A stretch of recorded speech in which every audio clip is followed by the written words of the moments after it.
Douglas DC-6. It was designed to carry passengers in luxurious comfort between the world's great cities. New York, London, Paris. An elegant aircraft for a more elegant age. And naturally, we're going to take it somewhere completely different.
Hello? Hello, everybody. Happy Monday. Welcome to the start of another week and welcome to HAB territory. Yes, that's right, friends. It's very warm, isn't it? Jesus. It's 23 degrees outside in Tipperary, 24 degrees in the man cave. We got it down from 28. The aircon has given it all sorts of mischievous noises, do you know? But I hope you're keeping well. Tonight, at the start of a brand new Monday night series, a new adventure, taking the mighty DC-6. This series is called Prop Job, and we're going to take it to those places, well, you know, you shouldn't. But it's a simulator, you see, we can simulate the horror. So tonight, friends, we start off in southern Africa. We're going to be checking out Matekane Airstrip out in a place called Lesotho. And, well, right, now, before we think, right, you know, we're just going to lawn dart it, which you could absolutely lawn dart it. We're going to attempt to try and land it safely.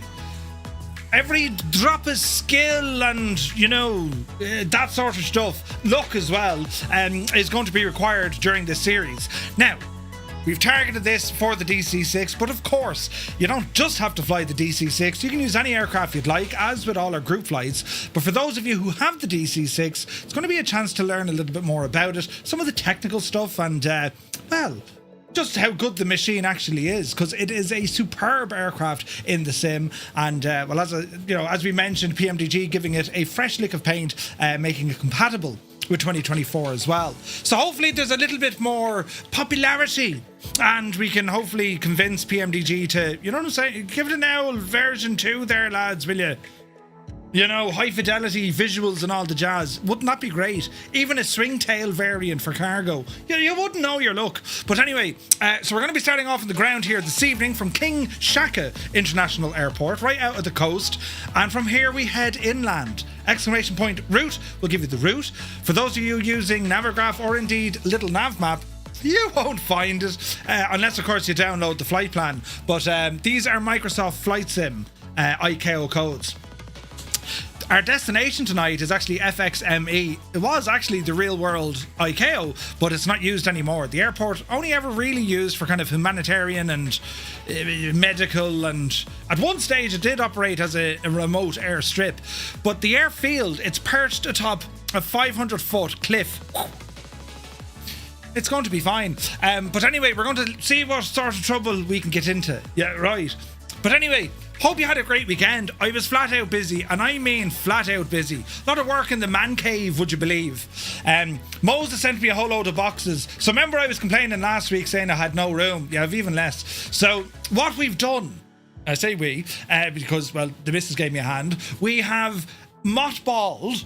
Is that how you say it? Mothballed? We've mothballed the rig temporarily. It now lives under the stairs. But the good news is everything's still connected. It's just sheets put over it. Under the stairs it's gone. And I've gotten back a little bit of space. So until we ever get the old shed upgrade, you know, or I win the lottery, or, you know, someone comes here and bills me or something, that's where it'll stay for the moment. But the good news is it means now that we are, well, we're definitely in a better position to be showcasing some of this Mosa gear when they plan to announce, well, they've already announced it, when they plan to release it. So I need to figure out how it works and, you know, break things. But anyway, hope you're enjoying the weather wherever it is in the world that you are. It is hot as balls here, but nothing, I think, of what the UK are getting. Ireland today, I think it was like 27 it got up to, and it's close as in, you know, there's cloud cover and humidity and, oh, Jesus, and all of that. But in the UK, I mean, they're getting well above the 30s. Well above the 30s. So we'll have to wait and see. Do you know what I mean? But I hope you had a great weekend. As I said, I was flat out busy. We got loads done, you know, around the house and the garden as well. Work continues, of course, in the garden. Did all my lawn edging, right? And remember I told you I shagged the grass. It's not actually shagged anymore. It bounced back. Mother Nature has, despite my best efforts, has bounced back. And I now have a lawn that would rival Croke Park. After, you know, a U2 concert on the grass and everyone walking there. But it's coming around, you know. She's getting right. So we'll see how that goes. Oh, yeah, the hair is shocking. Oh, Jesus. Where was I? And they were making fun of me. The young lad. Yeah, Two-Tone Junior. He had a right go at me lack of hair situation. Oh, yes. But anyway, it's grand. We'll get over it. Last week is kind of just a blur. Yeah, I was so busy, you know, between getting back from Expo. I'm nearly through it, but I have had so many things to do. I've been flat out, which is mad. I've never been as busy. And I always say, like, I keep myself busy. I must actually record a day in the life. I don't know, would you watch it? Maybe you would. But a day in the life, I mean, I'm up at around 7-ish, right? Get up, go for a walk, shower, say goodbye to my wife, she goes to work, and then I'm in here and I start working. And it's just been busy, flat out, emails, making videos, hardware, software, don't know where, all that kind of stuff. But I do look forward to our flights. Absolutely, the highlight of my day is getting to fly with you guys. And tonight is a group flight. We're going to be utilising Say Intentions Groupie for our group flying Bonanza, yeah, right. And of course we're using Microsoft's Southeast Asian server. So if you'd like to fly along, if you're on the consoles or you're on the PC, well, you're more than welcome to come and fly with us tonight. And it'll be interesting to see how we all get on. Yeah, right. It'll be fine. I'm very confident. Yeah, super confident. But anyway, is that why the video was only 2 minutes 24 seconds? That's Hollywood, Steiny. You know, 7 hours making a video for like 3 minutes.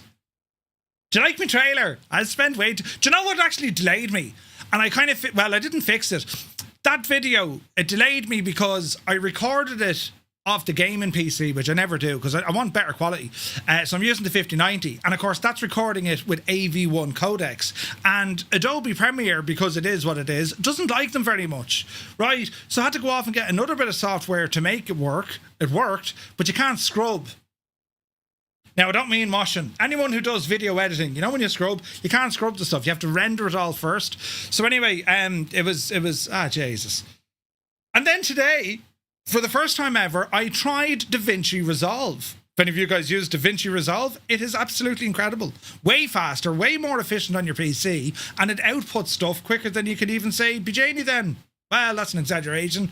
But you know what I mean? It was very fast. So I need to learn more about using DaVinci Resolve. I'm just using the free one right now. It was very interesting. But anyway, lads, who's here? Look, I've my aircon on because it's absolutely roasting. As I said, it was 28 in here earlier on.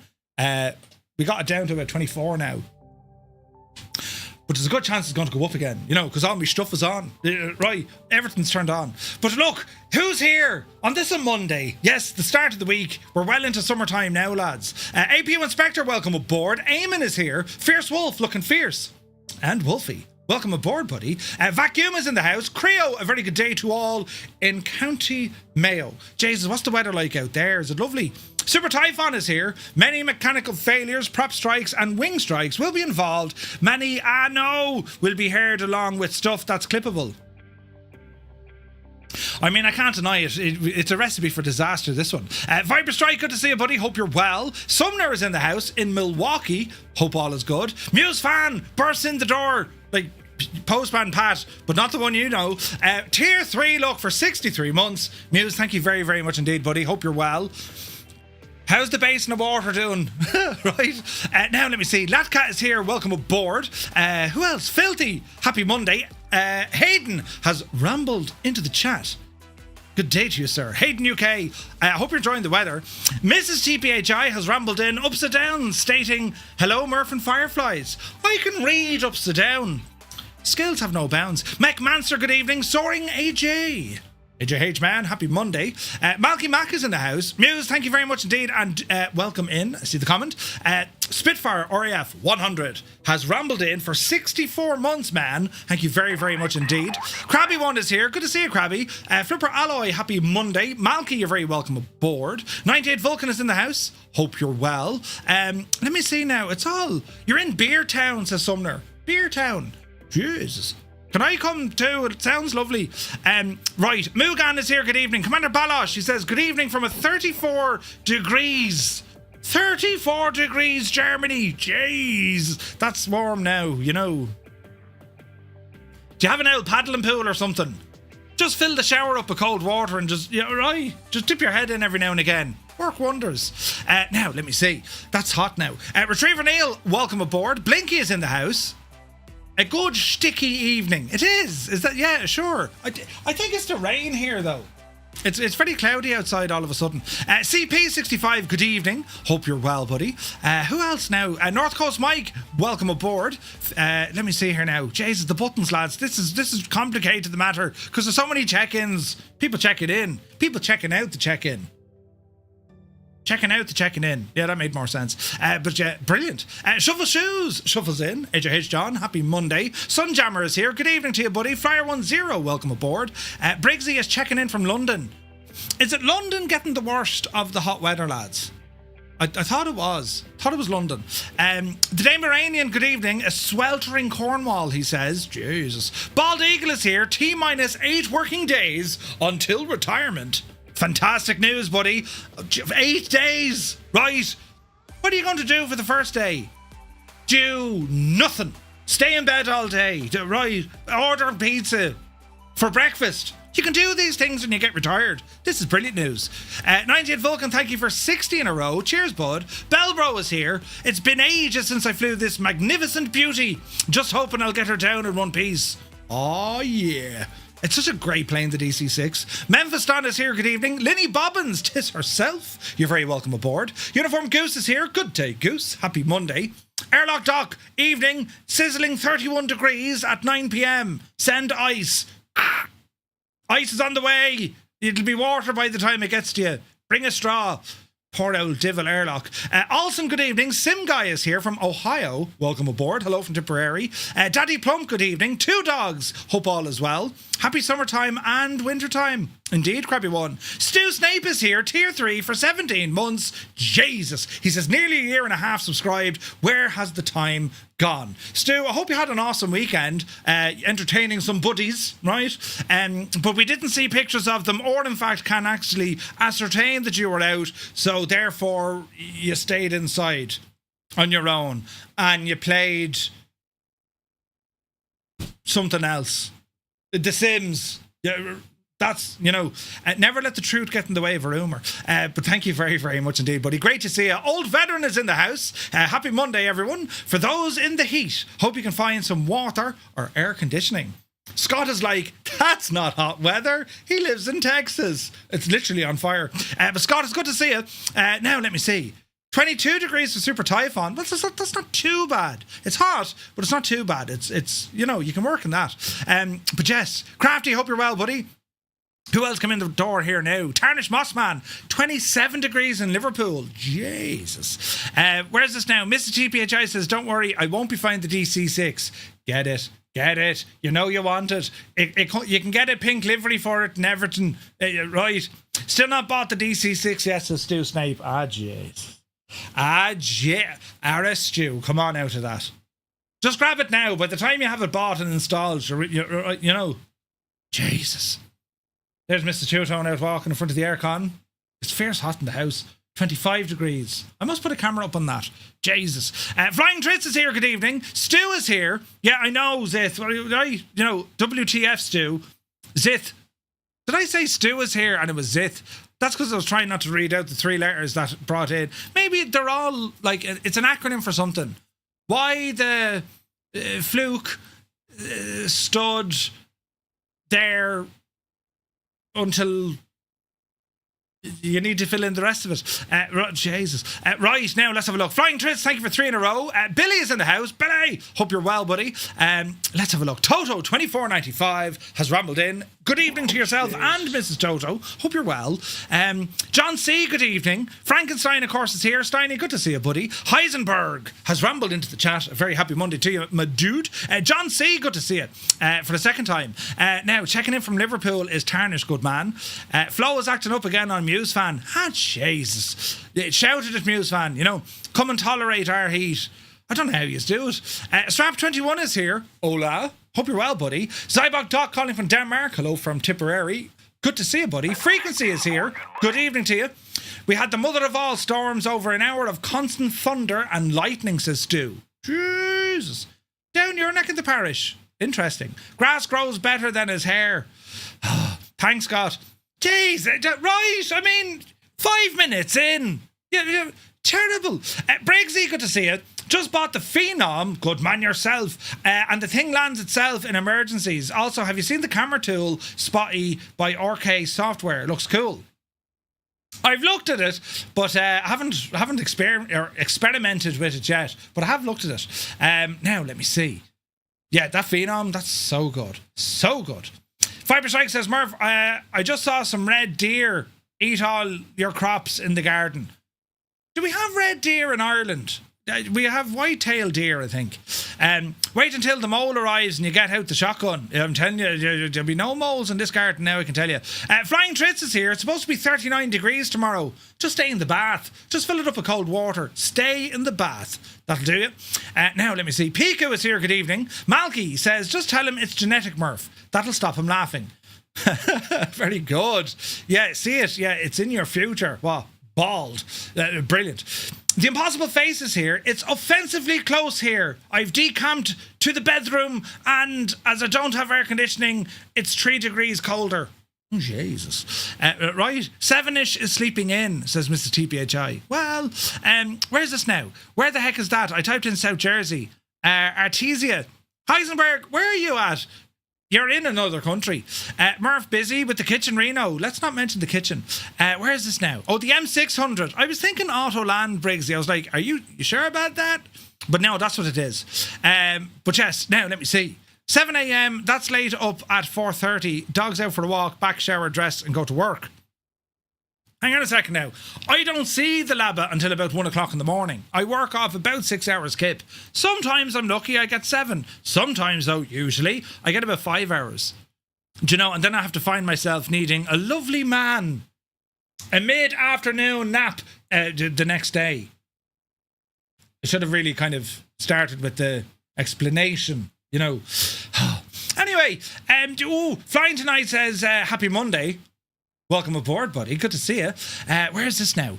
Crabby One says 27 degrees is 80 degrees Fahrenheit. Jesus. The free version of Resolve is probably more than folks need. Yeah, I'm really impressed with it, Malky. Like, really impressed. So, yeah, I don't know when I get the Pro. There's certainly features looking at Pro. That would be nice. Or what do they call it? Studio mode. Very impressed with it so far, though, you know? Does anyone have any idea what he's talking about? Gardening, Retriever Neil. We're talking about gardening. Rat Hole just discovered Resolve 2. It's amazing. Right? Brilliant. Great minds and all of that. Fantastic. Willow, how much? Happy Monday. Biku is here. Nighthawk posted a fixed flight plan. Wait, a fixed flight plan. Arabi, don't be minding that at all. The flight plan I have is grand. It just doesn't have the ICAOs. Jalagod is here. Good evening. The days are getting shorter from today, aren't they? Are they not? Are they? Are they? Have you any good news yet? 6581 is here. Welcome aboard. Kazaki Flyer. Audio issue. Be right back. Good to see you, Kazaki. And come back. Now, let me see. Jalagod says, bought the DC6 yesterday. First try if I can get it started in this stream. Wish me luck. Luck. Loads of luck. I'll go through with everyone anyway, if it's new to you. Do you know what I mean? One Foxy Bingo Gav has rumbled aboard. Good to see you, Gav. Mr. TPHI is in the chat. Good day to you, sir. Happy Monday. Febrew, 6-month gift subscription, courtesy of Briller Gaming, has entered month number 4. He's a Janie. Thank you very much indeed. Febrew, you're very welcome in. Now, let's have a look. Eric is here. No, Elric is here. Good to see you, bud. Hope you're well. Now, P.S. Mirandai, hello there. Mac Vision, hello there too. We'll be starting at 6:30 a.m. and finish at 2 p.m. as of Wednesday to Saturday because of the sunny days. I've heard like they've closed. I've heard they closed schools and stuff and workplaces in the UK Wednesday and Thursday. Wednesday and Thursday, I think, is the worst of it, and then it kind of, you know, it shags off somewhere else. Do you know what I mean? Chris Van Halen, good evening. Hope you're well. Flyer10 says 35 degrees tomorrow. Ouch. We're not built for that up here. It's a different heat. When you go to, like, you know, the south of Spain or to the States or to freaking Australia, and those temperatures are there, it is a different heat. It just feels differently. I don't know what it is. Like, 25 to 30 degrees in Ireland is bakingly hot. It's humidity. It's just, I don't know what it is. You know what I mean? So, yeah, it's Jesus. But anyway, we'll take it. We can't bear the cold and we can't bear the heat. We just complain, you know. It's a perfectly dreary, normal, dull day. Yeah, stage of it. Yeah, do you know? But anyway, Don Waldy, good to see you, buddy. Hope you're well. Where is this now? Vienna. Ooh, very nice. Stick Figure, good to see you. Cracker is in the chat. Welcome in, buddy. Now, let me see. Dougal McTavish, the chairman. Lack of DC6 and 1's hangar is to become a criminal offence by the end of the stream. Just saying. Lads, you've heard it from the chairman. Get those DC6s in. Quick. You just need them in your life. Your life is incomplete without a DC6. I need to be on the payroll of PMDG or something. You know, Juan Murph, you're doing us a great service. What's that then? Telling people to get the DC6. Oh, I am. But wait till you see what we do to it. Right. Brilliant. But anyway, Dougal, I hope you're well, buddy. Brillar Gaming, welcome aboard. 11 months, man. Thank you very, very much indeed. I shouted at it, says Muse, and it told me to go and do something with myself that I can't possibly type into the family chat. Brilliant. Right, now, where are we? We're over here, look. Viper says, Murph, red deer are native to Ireland, but they live in the southwestern part of the county, or the country. Oh, Killarney area. Where's this now? Why is there a red plane on the map? Don't know. A red plane, you say. Homewrecker is here. Good to see you, buddy. Hope all is well in County Cork and you're enjoying the weather. Barbecue season, I hope. Energizer is here. Evening all. Anyone got an ice hotel I can borrow in the weekend? It's going to be 30 degrees. Jesus. Roscoe is here. Good evening. Hope you're well. The Boise has rambled aboard. Where's this now? Has no clue what he's talking about, Murph. Yeah, I don't know either. Just go with it, Zybok. Larry is here. Good to see you. Yeah, you need look. It was the longest day yesterday, Murph. Was it? Is that it now? We're downhill from here, lads. That's very sad. But anyway, let's have a look here now. Keyboard Cat, good to see you. It's a non-Irish heat invented by someone else. That's what it is. Yeah, I like that. Someone else trying to copy us, and they made a balls of it. Yeah, that's what it was. Finally, Murph got my name right. He may be slow, but he does get there. Did I say Elric or Helric? I think it was Elric. I probably called you Eric. Just as well I didn't call you Jemima. You need to come to the rainforest for training to get used to the heat. No, you have mad things that live in there. We finished school last week. Really? Shul. Canadian weather in Ireland. Jesus. And our houses are built for keeping the heat in, not out. Oh yeah, that really doesn't help, Stu. Yeah. We've every window of the house open. Every single window in the house open. There's aircon, there's fans, the whole shebang. And it's weird, right? So today is a good hot day, meaning tomorrow the house is going to be hot as balls. Right. And downstairs will be cool, naturally, because hot air rises. And then tomorrow, I'm not looking forward to tomorrow night's sleeping session.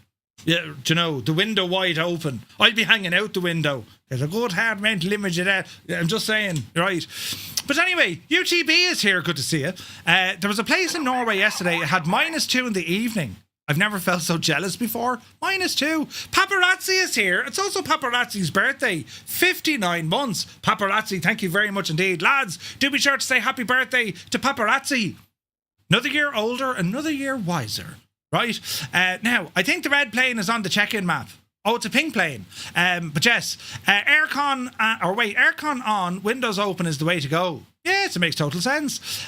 Now, right, we're nearly there. Quick hello to our folks who joined us over on the tube of you. Jesus, busy. Northland Air, good evening. JP Gaming is in the house. PDX Thunder, welcome aboard. Kubi Montana is here. Shamrock Minimums, good to see you. Will C, welcome aboard. Flyboy Dyer is here. Fraud, good to see you, buddy. Chris Brown is in the house. Dave Cleary, legend Dave. Welcome in, Dave. Good to see you, Dave. Are you enjoying the weather? Let's see now. Roll Tide is here. Black Sheep Jean has entered the chat. The itsy bitsy spider went up Murphy's back. Down came the rain and chased the spider under his shirt. Out came the sun and dried up all the rain. Then itsy bitsy spider screamed out, buffet.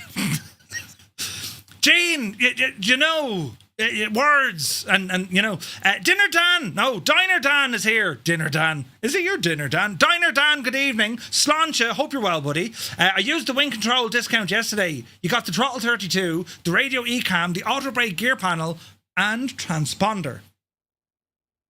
What's it like outside now, Dan? Has she let you back in? Right. Dear, I've all these, but you've delivered them outside on your own. I know that feeling. Jean, thank you very much indeed for $20 on the super chat. You're very kind. Talro is here. Good to see you, buddy. Now, let me see. Mrs. GPHI is upside down on YouTube as well for you to see. Her upside down. Brilliant. Shill, good to see you. Who else come in the door now? Helder is in the house from Portugal. A very good day from Ireland. Good to see you, buddy. John Cedras is here. Good to see you, John. Where did you get the DC6? You can get it from the PMDG website. That's where I grabbed it.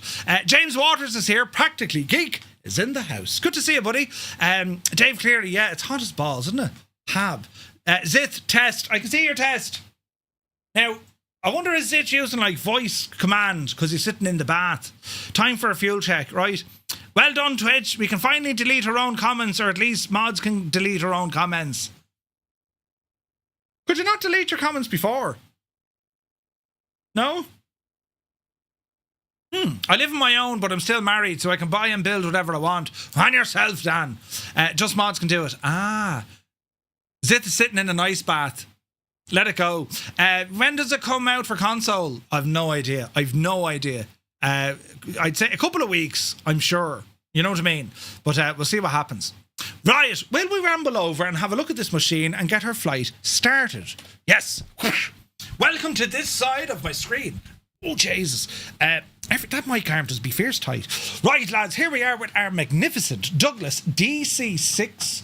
An aircraft that's usually mistaken when people say, well, I mean, it's pretty much just a slightly bigger DC-4. It's about 6'6" longer and a little bit more oomph out of the engines, and it can carry a little bit more weight. But they couldn't be further than the truth. What this is, it was a engineering marvel and systems marvel that just happened to be put into the skin of a Douglas DC-4 stretched and right. This is English Murph. This is a fascinating aircraft. I really do enjoy it, and hats off to PMDG because I mean they've really done a great job on this aircraft from day one. And I'd love to see like a version 2 of it, as I say, but they need the demand, I suppose. Do you know what I mean? Engineering marvel, so are you, right?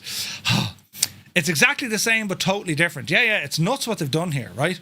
So, what you get with the aircraft, if you do pick it up from PMDG, it comes with quite a bit of documentation. We have a 73-page introduction book, but also a POH, Pilot Operating Handbook, of 333 pages.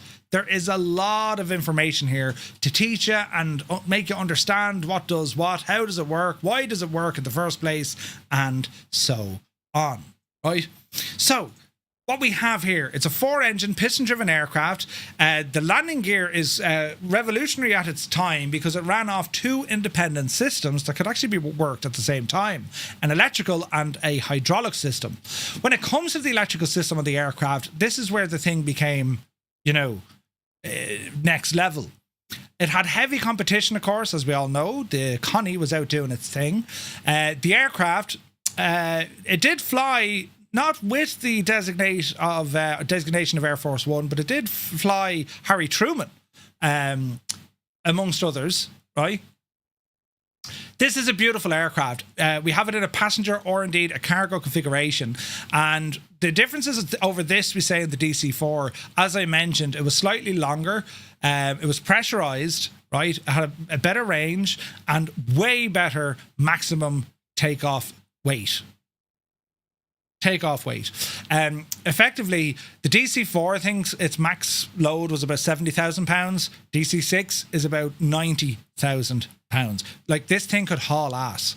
And the power, I need to double check the figures, I'll read up on it, but this thing had like thousands of horsepower available to the pilot. And what made this thing pretty cool, because of the power, this is able to take off in a much shorter distance than what the DC-4 had. But we also have the prop switch, which will actually not even feather the prop, it will orientate the propellers forward. So instead of being in a pull configuration, the props are actually spinning against the incoming wind, acting as not necessarily a reverser, but an incredible brake on the ground, engine braking, prop braking on the ground, meaning that this aircraft could actually take off and land in relatively short runways. And this then helped slingshot this into the perfect airliner because they were able to save so much time. They could turn these puppies around in about 35 minutes.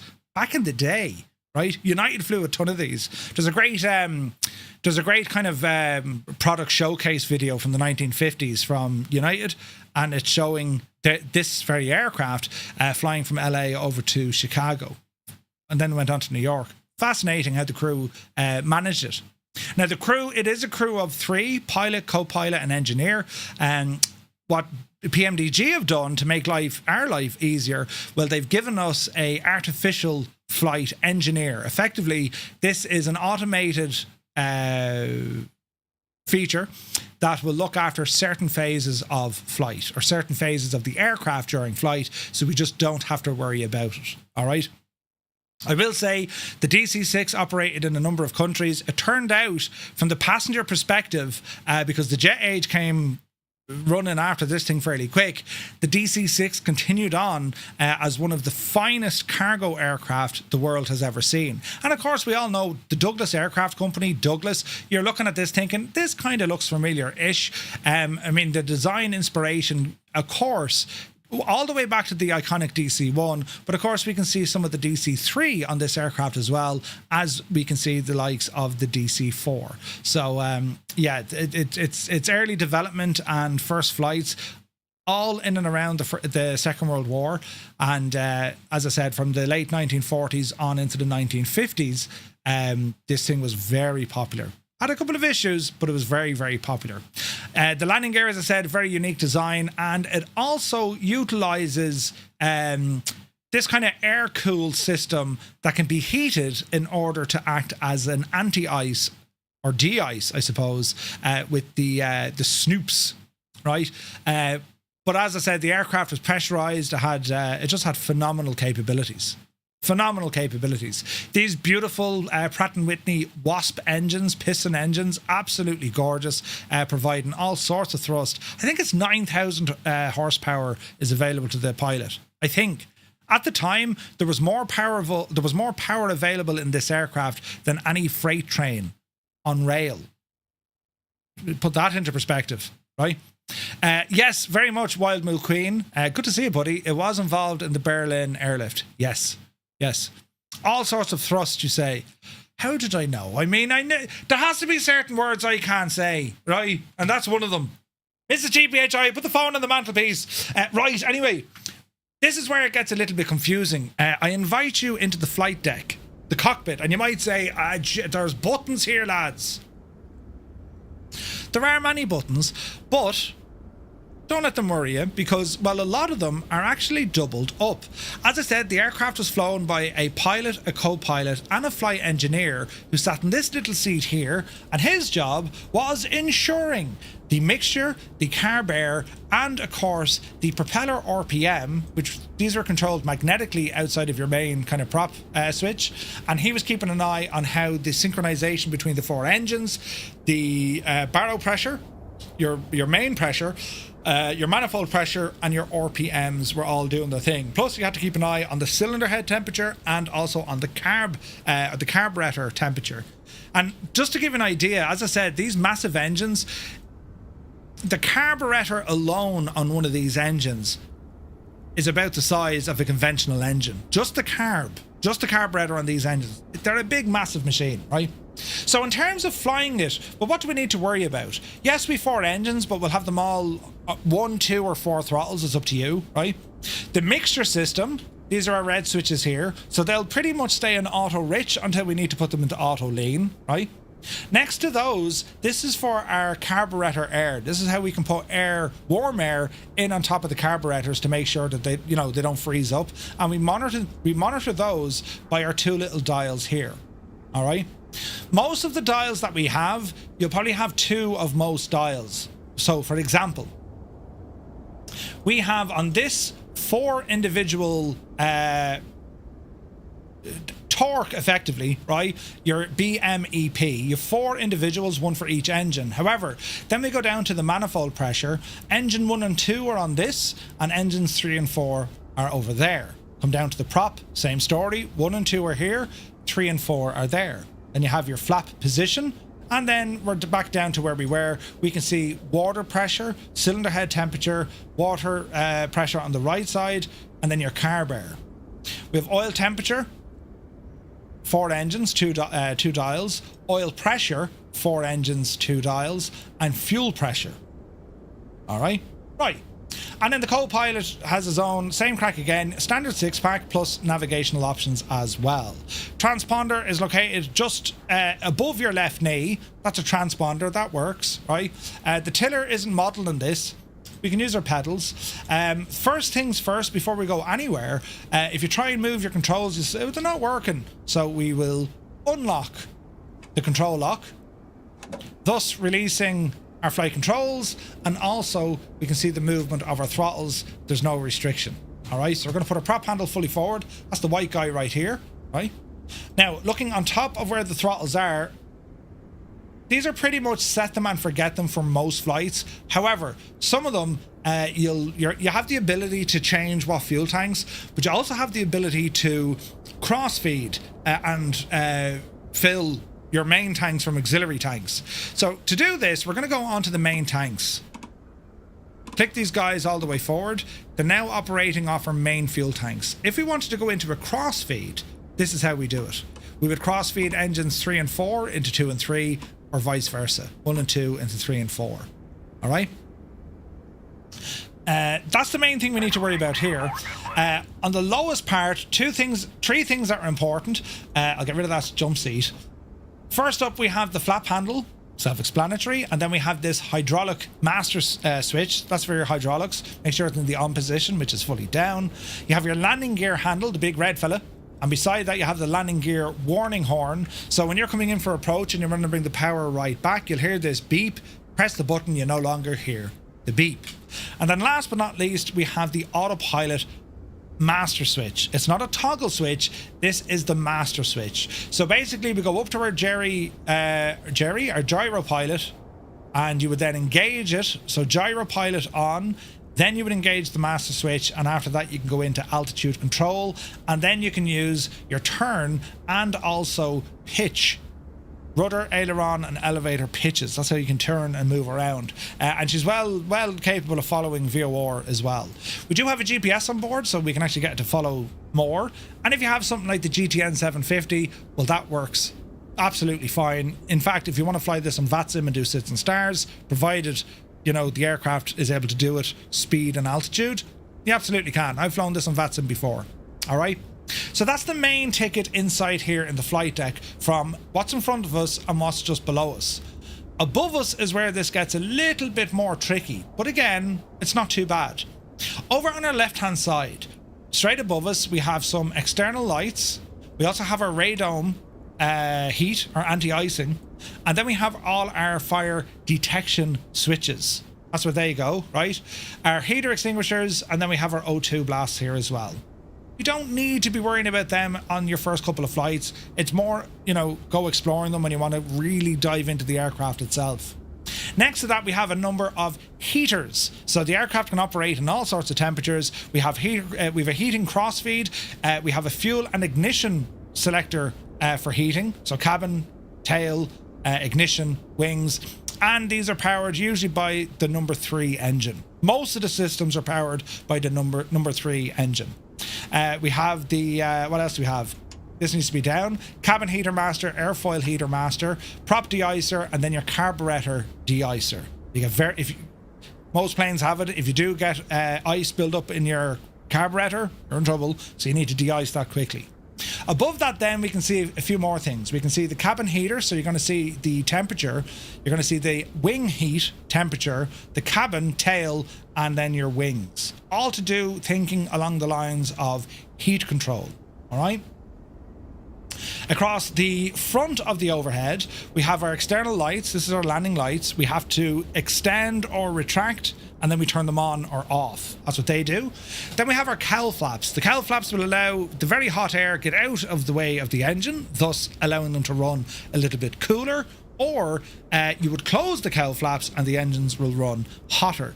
Usually the cowl flaps are open until the higher you get, the more closed they get, because it's drag on the aircraft if those cowl flaps are open. These are the cowl flaps. You can see them there just at the back. They're currently open. Wind hits off them, the air hits off them. It then creates some drag. All right. So from there, we have our engine superchargers. We can engage those. The default is low, but if we need to use the supercharger for more power, we absolutely can. Top left here, we have our pitot and scoop heater. Right, think of your static heaters, and then we have our static vent for the pitot and scoop heaters. Looking across the top bar here, a number of different instruments. We can see ampage in DC, our anti-ice fluid. We can see the oil quantity, auxiliary oil quantity. Same here. We have our hydraulic reservoir. Then we have water, outboard and inboard, oil temperature, and then we have our fuel tanks. We have alternate tanks, or auxiliary, and we have our main tanks. 4 main, 4 alternate. We've 8 fuel tanks. We need to worry about this. Fair enough. Any questions so far? Good. Yeah, more if I've loads. Oh, well, I didn't hear you. Next up, we have slightly to the right, we have our pressurization system. So you can see your cabin differential, your cabin rate, your altimeter. What else do we have here? Supercharger airflow for both engines or both sides, vertical speed, cabin alt, increase, decrease, or we keep it on automatic.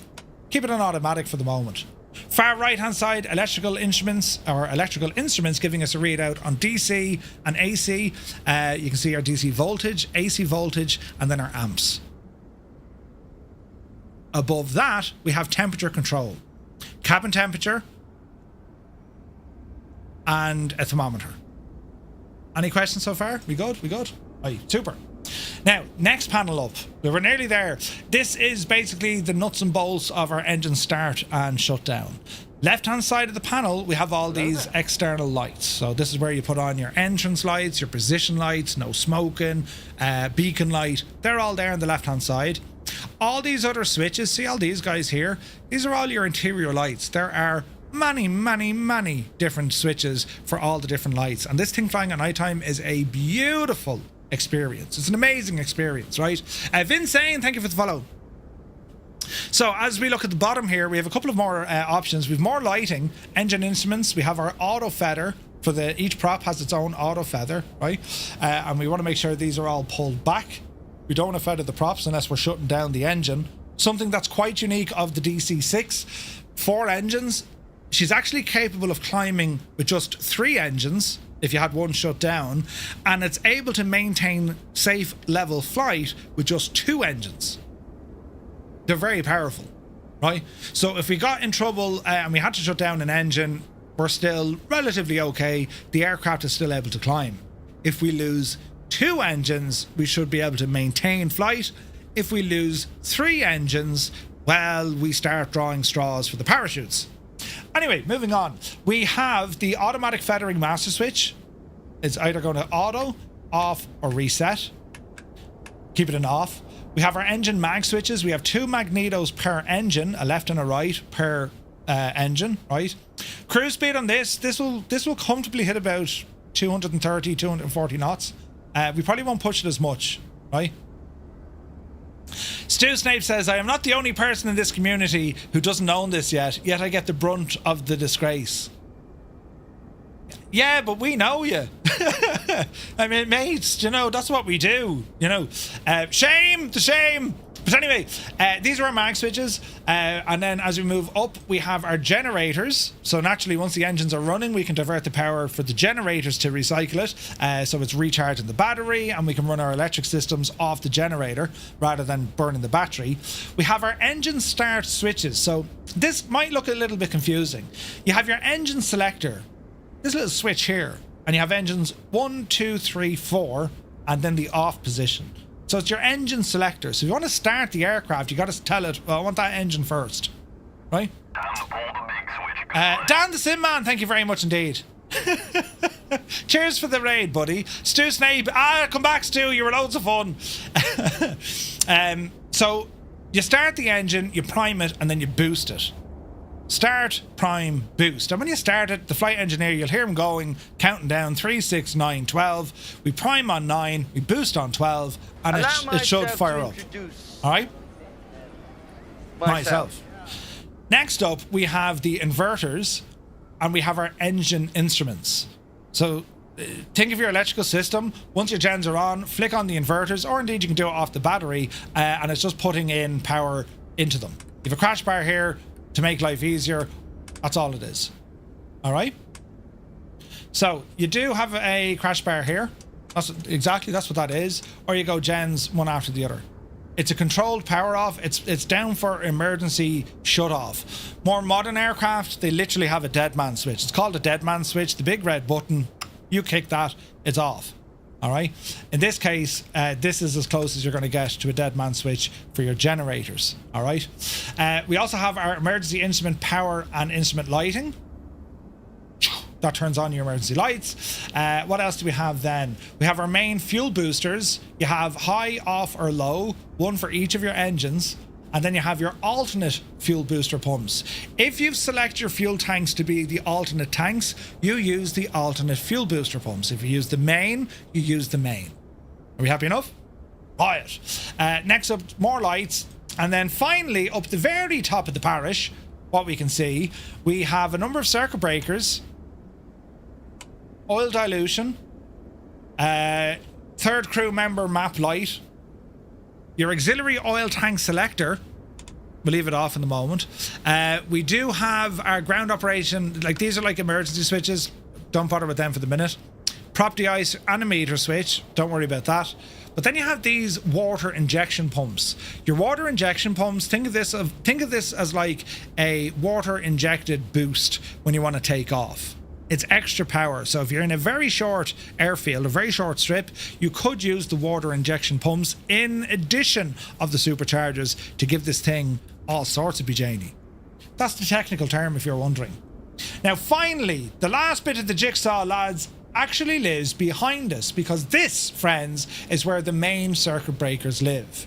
Now, if a circuit breaker goes, you'll hear it, you'll probably see something act up weird on your instruments, but you always scan these. You scan these, starting from the right, you work your way left across the top, the middle, and then the bottom.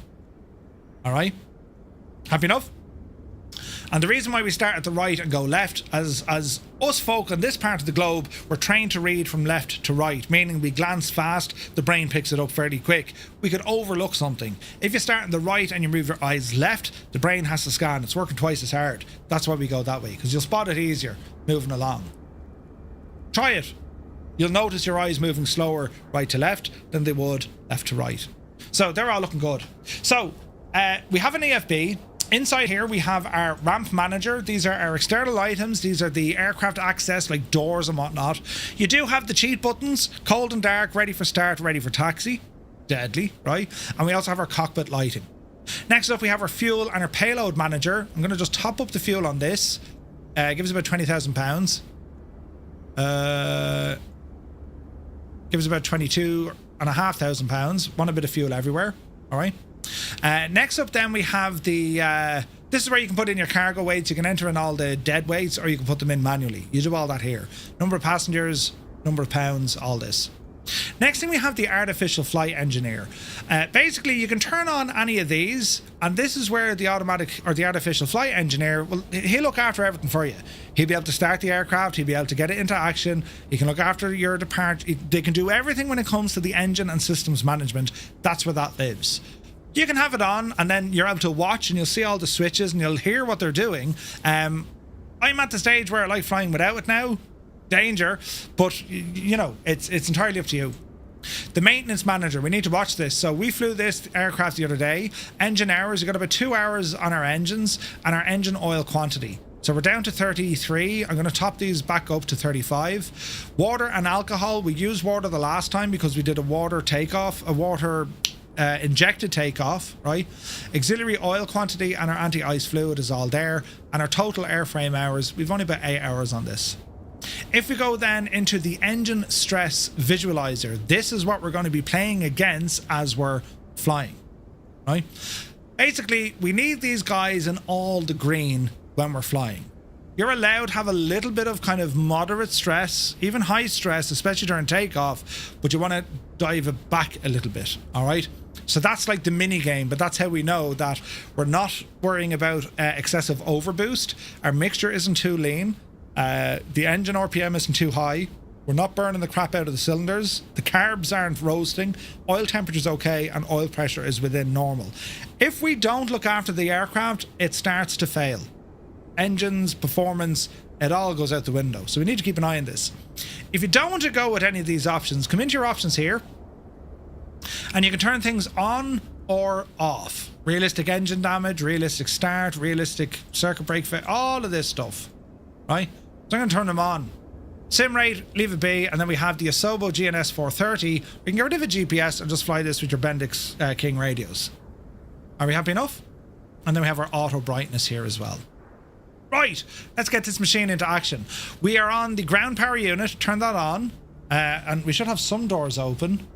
It closed some of them for us, so that's good news. So let's get the rest of our doors closed. Cargo holes and the stairs get rid of. Cargo doors are closing, stairs are going away. Chocks are in place. We'll remove the chocks, remove the pitot covers, and also the engine oil pans, because this thing would leak like a sieve. Right, let's start off. We're going to come up on top. We're going to go for the ground power master switch and the battery. Next up, we're going to go inverters 1, 2, and instruments on. And you can see our fuel tanks and oil quantities starting to come alive. We'll also go ahead and put on our lights. Looking good. Wing lights on for the crack as well. We're going to open up our cowl flaps. If you have a switch that can be bound to that, makes life a little bit easier. We're going to fully open them. All right. Now we're going to look down here. We're going to go for engine number 3, mixture, fully rich. That's the mixture right there. That's the lever you need. All right. We're going to make sure that our prop is full and our fuel tanks are turned on. Lovely. And we're going to go for engine 3. Now this is how I do it. We're going to select engine 3. We're going to put on the booster pump on the main tank because we're on the main tank. We are going to... Now you could start it and then turn the mags. I keep the mags on first, then I'll go for a start. So we're going to engage the starter, and at 9 we prime, at 12 we boost. Spinach. 3, 6, 9. Prime it. 12. Boost it. Sounds good. Let's have a look. Oil pressure's rising. RPM okay-ish, manifold pressure okay-ish. Now, when you start it, keep the throttle open a tiny little bit and leave it there, because you'll notice after a moment, it takes a couple of minutes, but that oil is starting to warm up. This is all simulated. The oil starts to warm up, and it's now easier flowing in and around the engine. And naturally, see the RPM starting to climb? The oil isn't quite as thick anymore. What do they call it? Viscosity, right? So be careful, you don't want to have too much RPM with the engine just after warming up. And you'll see the shakes and rattles and rolls. That's all perfectly normal. So we continue. Good start. We're going to go generator 3 on, booster pump off, and we repeat the process now for engine 4. Booster pump, engine selector, mags, on down here, engine number 4, mixture up. That looks good to me. Let's give it a whirl.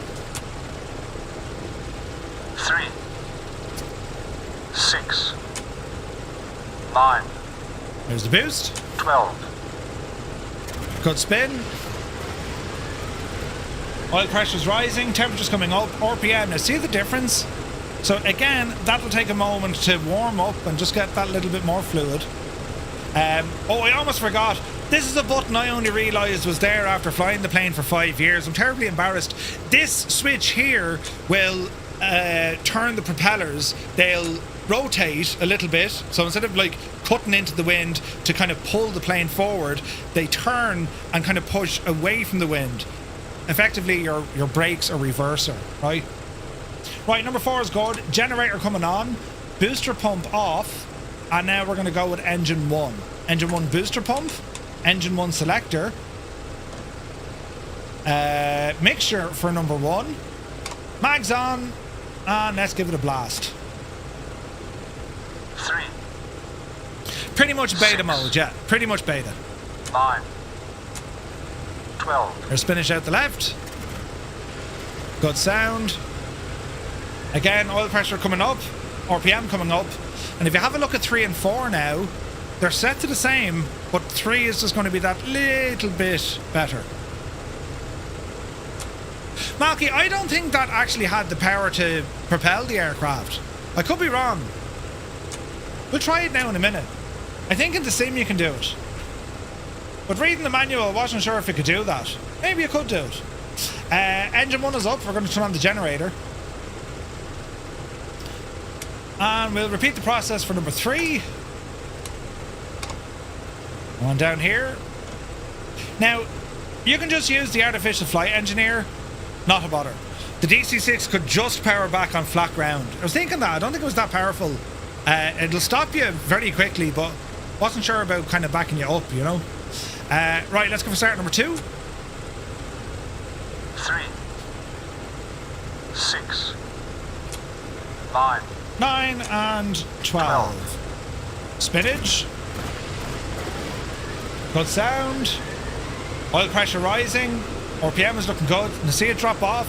But again, once the oil gets warm for that engine, it'll ease its way out. Alright, that's all 4 engines up and running. Generator number 2 comes on. Booster pumps come off. We can now turn off the engine selector switch. And at this stage, we're going to transfer the power from the ground back up to the plane. Alright? Light is out. And now it's safe to disconnect the battery card, or the ground power unit. So we're on what's called ship's power. We're able to power ourselves, right? So a quick check with our barrow and our directional indicator. We're going to now continue. We're going to get our landing lights on, avionics on, Now, this is a bug. It was there in 2020. If you turn on your 430 and it doesn't respond, it's shagged, just come down here, go to your options, select the Bendix, and then go back and select the 430. And when you power it back on, she's good to go. I don't know what it is, right? No idea. It's just one of those things, right? Now, cowl flaps stay where they are for the moment. We've used those for takeoff. Everything else is looking good. Our lights are now on. Pitot and static will turn it on, and our wind shield, you have temperatures +10 to 0 degrees or 0 degrees to -40. Off if above 10 degrees. So we leave it off, alright? We don't need the window heater. Right. We're looking good here. Flaps are now going to be deployed down to 20 degrees. Quick check on our fuel dump controls. We can end up jettisoning all our fuel. We don't want that. Just make sure that they're locked. There we go. We also have our emergency hydraulic pump. So keep valve in brake system position for takeoff and landing. If you had an issue with your hydraulics, this is where you can move or change where you need the systems to be. You need it for your braking systems. If this is turned off, you'll have no power on the brakes. Alright? Right. Now, anything else you need to worry about? No, that's us. Okay, so we're on same tensions. We're going to go ahead and tune into the group frequency. And this is King Shaka Airport. We're going to blast off from runway 06. King Shaka, Firefly 235, DC6 on the ramp. We're going to taxi Alpha to runway 06, King Shaka. Alright, off the brake. And now a very small bit of manoeuvring is required. Why is my battery card still there? Jesus! Right, we're grand. It is a thing of beauty. You're all on 2-4. Alright, we'll go to... we're going to go Alpha to runway 24, King Shaka. Jesus!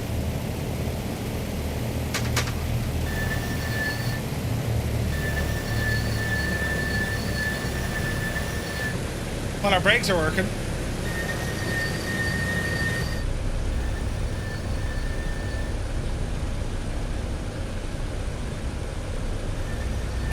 Where are the lads? There's some down there. I don't crash sim. You were doing brilliant. You mad devil! Homewrecker, you're on the wrong runway. They're down on 06. You mad devil. Sorry, Speedy. I'm going to like be Janie then. The simulated horror. Many pretty aircraft here. Oh, look at that YS-11, look. Crabby one, great shout. There's Toto over there in the DC-6. Alright. That's okay, Homewrecker. There's always one. Roll Tide, isn't it gorgeous? Oh, look at that, lads. Look at that. Air Atlantique livery in the background. That's beautiful.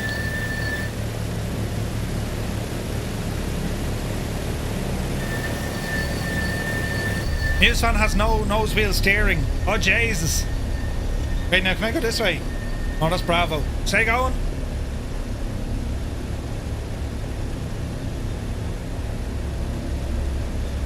Good.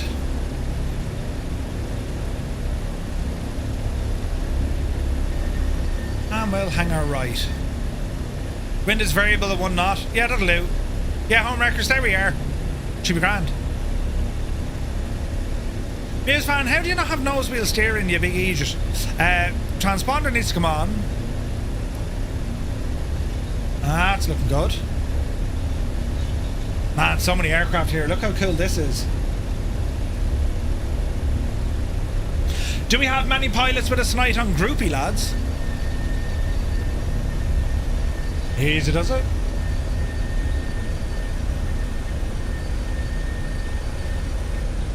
Do you know, it has to be a conflict with your hardware, buddy. So here's our groupie flight. So this is giving us the full rundown of tonight's flight, and you can see the other pilots who are with us here as well. Nice. Keep it on the straight and narrow, Murph, will you? We're crying out loud. Hey, Just Roy, good to see you. Happy Monday, man.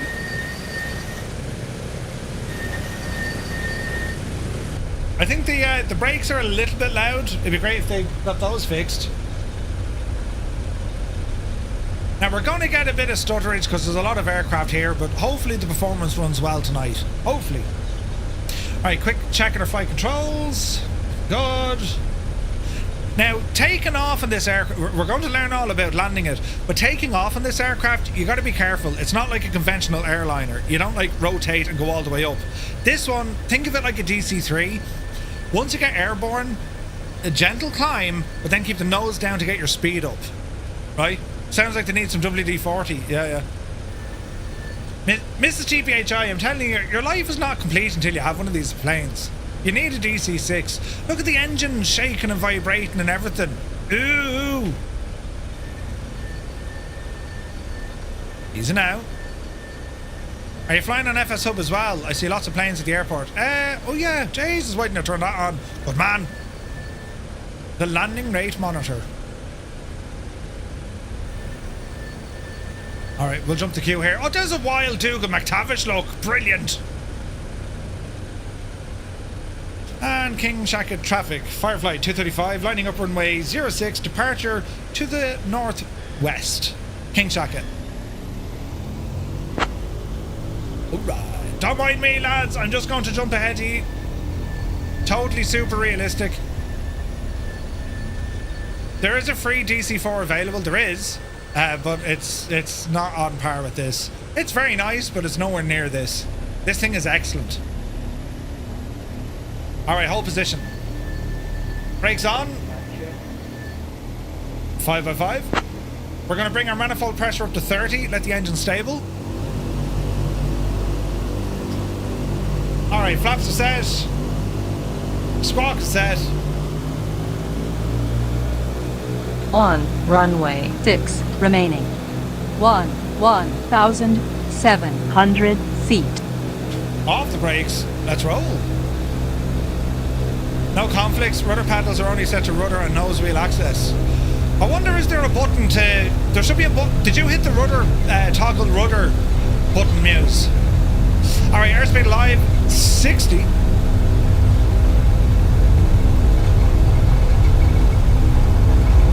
There's 80.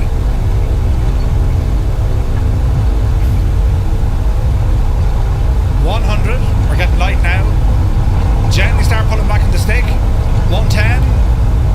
120. Runway 6 remaining. 8,700 feet. Gorgeous. Alright, positive rate of climb. Gear coming up.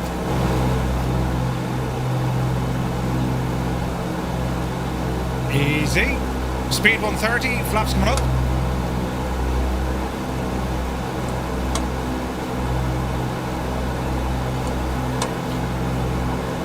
Alright, manifold pressure back a little bit.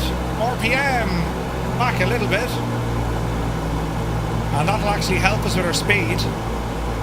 We maintain somewhere between 500 and 1,000 feet a minute. Flaps are fully in. We're going to add in a little bit of elevator trim, take the pressure off us. Many stutters, but that's okay. Cowl flaps into climb.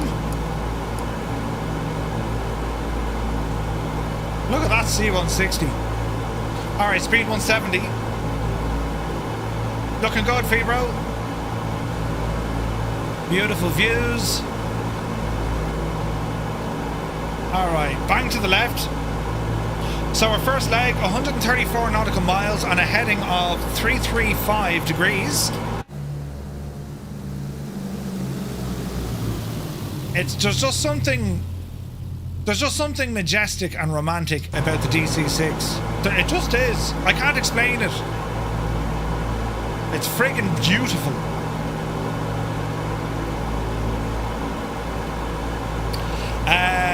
Yes, PQ you can, yeah, 100%. I like having it on, I like using RAS. It's just a little bit loud, that's all. Alright, so we know we're climbing up into relatively high altitude in some places. We're going to aim for about 6,000 feet. All right, and we're going to be kind of getting ourselves on this heading now shortly. 335. We'll kind of cut back in a little bit down to about maybe 315 and then swing around to the right.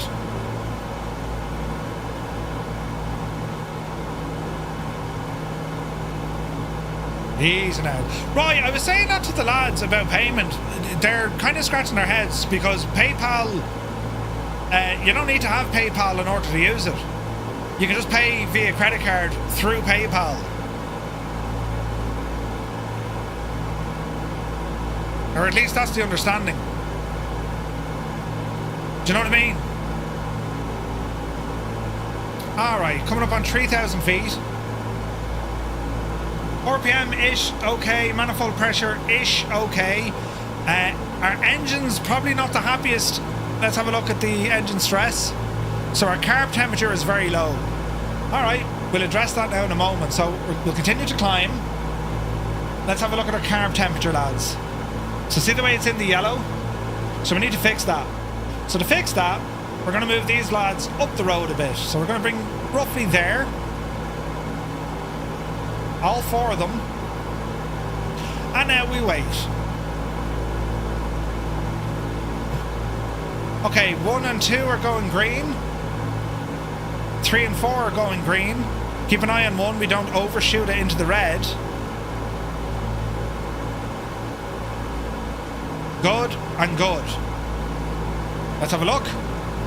Alright, the aeroplane, very happy. You had a discussion with Dan. They told me it wasn't possible to change that because of stripe. Ah, Jesus.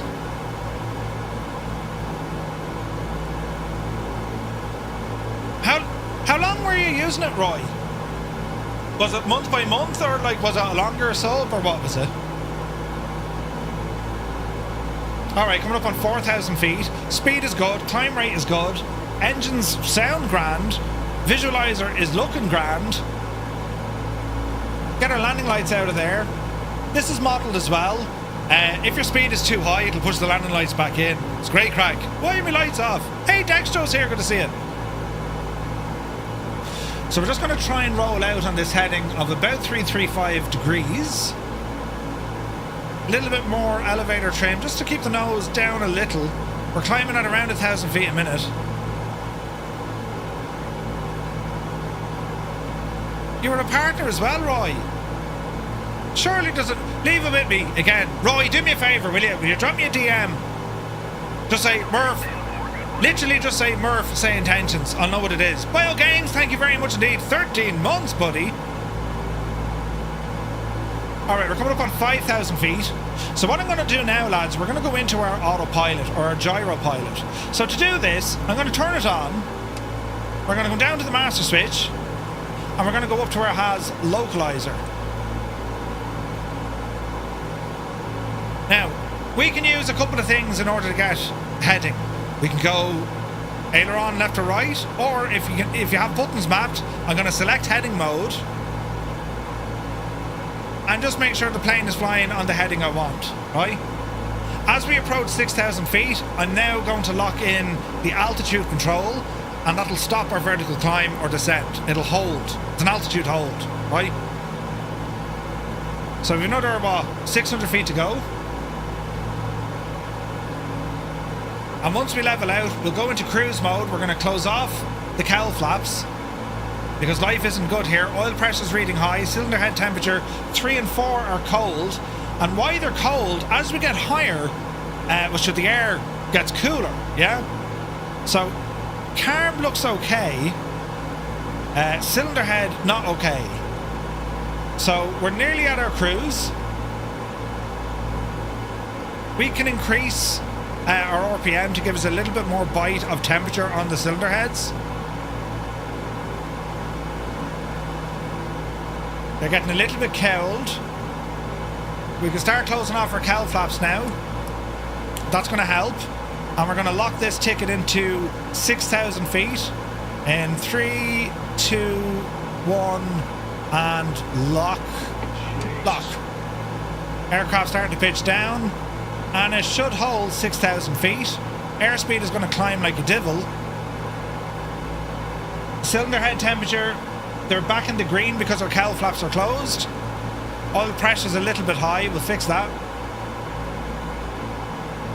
So we're currently at 35. We're going to now ease off the RPM. Let's call it 2400. And now we're looking good. Airspeed is going to come up probably about 215 knots. Hey, Margin is here. Good to see you, man. 777 is here. Good to see you. Welcome in, lads. Hope you're well. Jesus, I didn't do this yet. Right, lads, if you're flying along with us, if you're on the Xbox or the PlayStation, will you press number 1?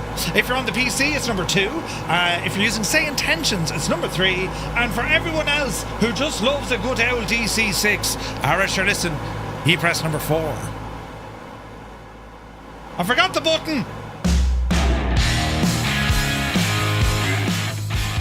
Hello, Fireflies. Welcome to the Flying Circus. We live stream Monday to Friday, 1900 Zulu time, right here.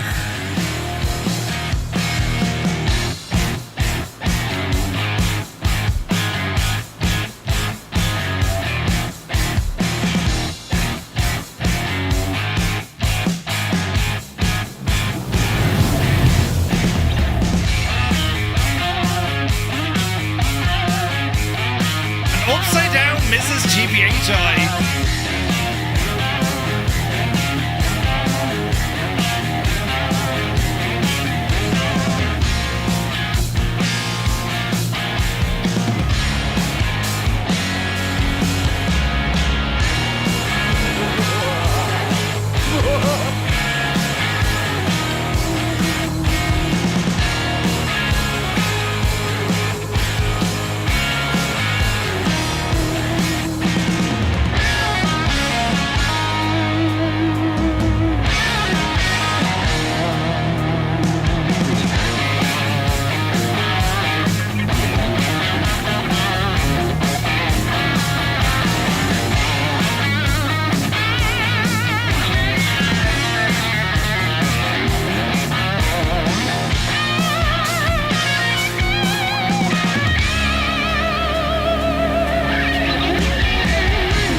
Smithers, thank you very much indeed for 2 months, my guy. Cheers, man.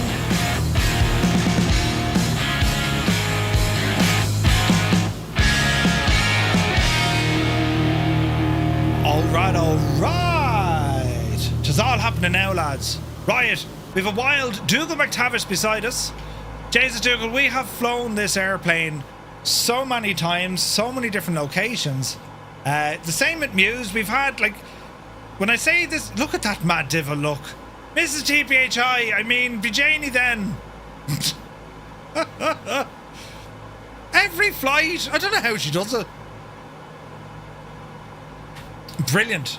Of course, Jay is in VR. Nice one, buddy. Only got back a few days ago. 28 hours of airports. Ah, Jesus, margin, really? Ouch. Alright, small course correction. Now, we're using live weather. We're not on live time. We brought that back a bit. But straight away, we're flying into some IMC. We got, like, 0 viz on relatively low altitude, right? Blame Brian, he booked the flight. That's called payback.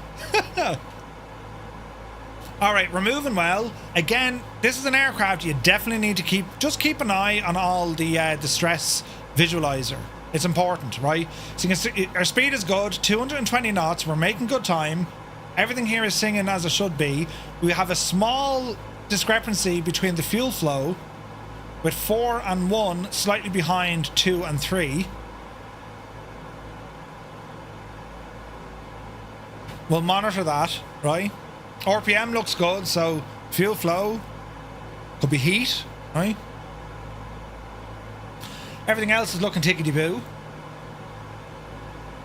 Now we can put these on kind of, rather than auto rich, we can go auto lean. I'm going to leave them exactly where they are right now. The plane seems happy with it. A couple of small course corrections as we're flying. We're in heading mode. We're going to get blown off a little bit with the wind. Alright? So we need to press buttons. Off scheduled descent. Welcome in, buddy. Thank you very much indeed for the raid. Hope you lads had a great stream. You join us here in Southern Africa. We're flying in the DC-6. It is an absolute machine altogether. And you're very, very welcome in. Allow myself to introduce Myself. myself. Cheers, Muse. Now, what was that song? Groover. Do we have it in here? Hang on, I need to find a song.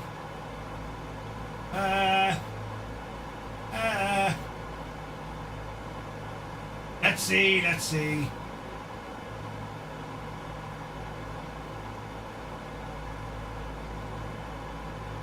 I have it in here somewhere. Groover. No. Did I not put it in? No. Right now.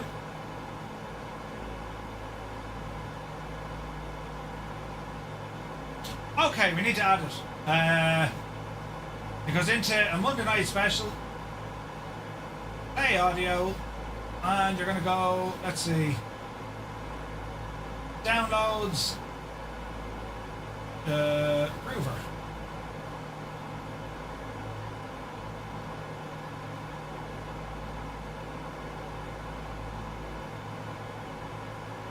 Right. I probably still have less physical pain than Murph and his 321 flights. True. Couldn't fathom why he routed me through Seattle. Really? Yeah, sorry about the chair. I was just trying to press a button. 777 is in Dubai, look. Jesus. Methinks you forgot to acknowledge the super chat from Mr. Anderson. Balls! Wait!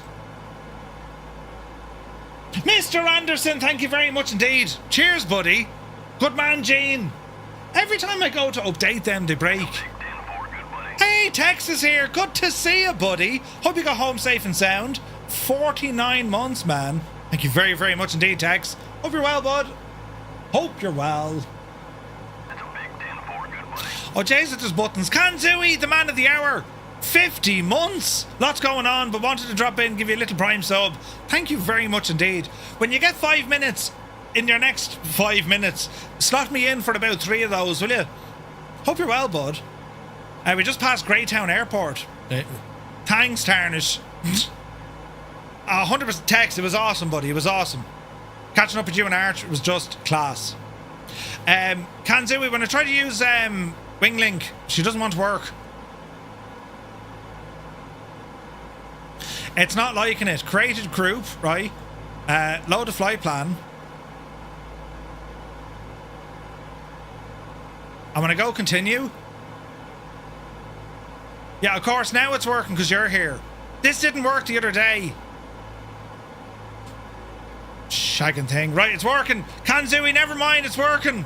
Ah, no! I tried it the other day. Oh, wait, I broke the server. It should work now. Brilliant. Just found out the storm took out our BRS power in the tower. It's still closed.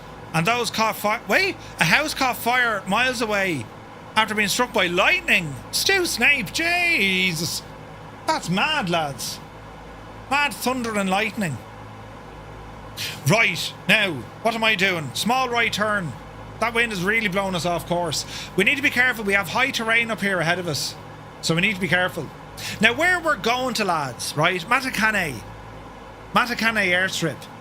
It's a remote, high-altitude airstrip situated in the Maloti Mountains of Lesotho, right? Renowned for its perilously short runway, measuring about 1,300 feet. That ends abruptly at the edge of a 500-metre, just shy of 2,000 feet, cliff, making it one of the world's most challenging aviation sites. Located at an elevation of about 7,500 feet, near the village of Matekane, also known as Kobyunye. The airstrip was constructed in the 1980s to provide access to isolated highland communities in the landlocked Southern African Kingdom. Primarily serving light aircraft, it facilitates the delivery of essential supplies, medical aid, and support from charity organisations to areas otherwise reachable only by arduous foot or animal paths. Now, the airstrip's dramatic configuration demands exceptional piloting precision. Exceptional piloting precision. With takeoffs requiring aircraft to accelerate to the cliff edge and rely on the sudden drop to generate lift, often given the illusion of freefall before ascending. Landings are equally demanding.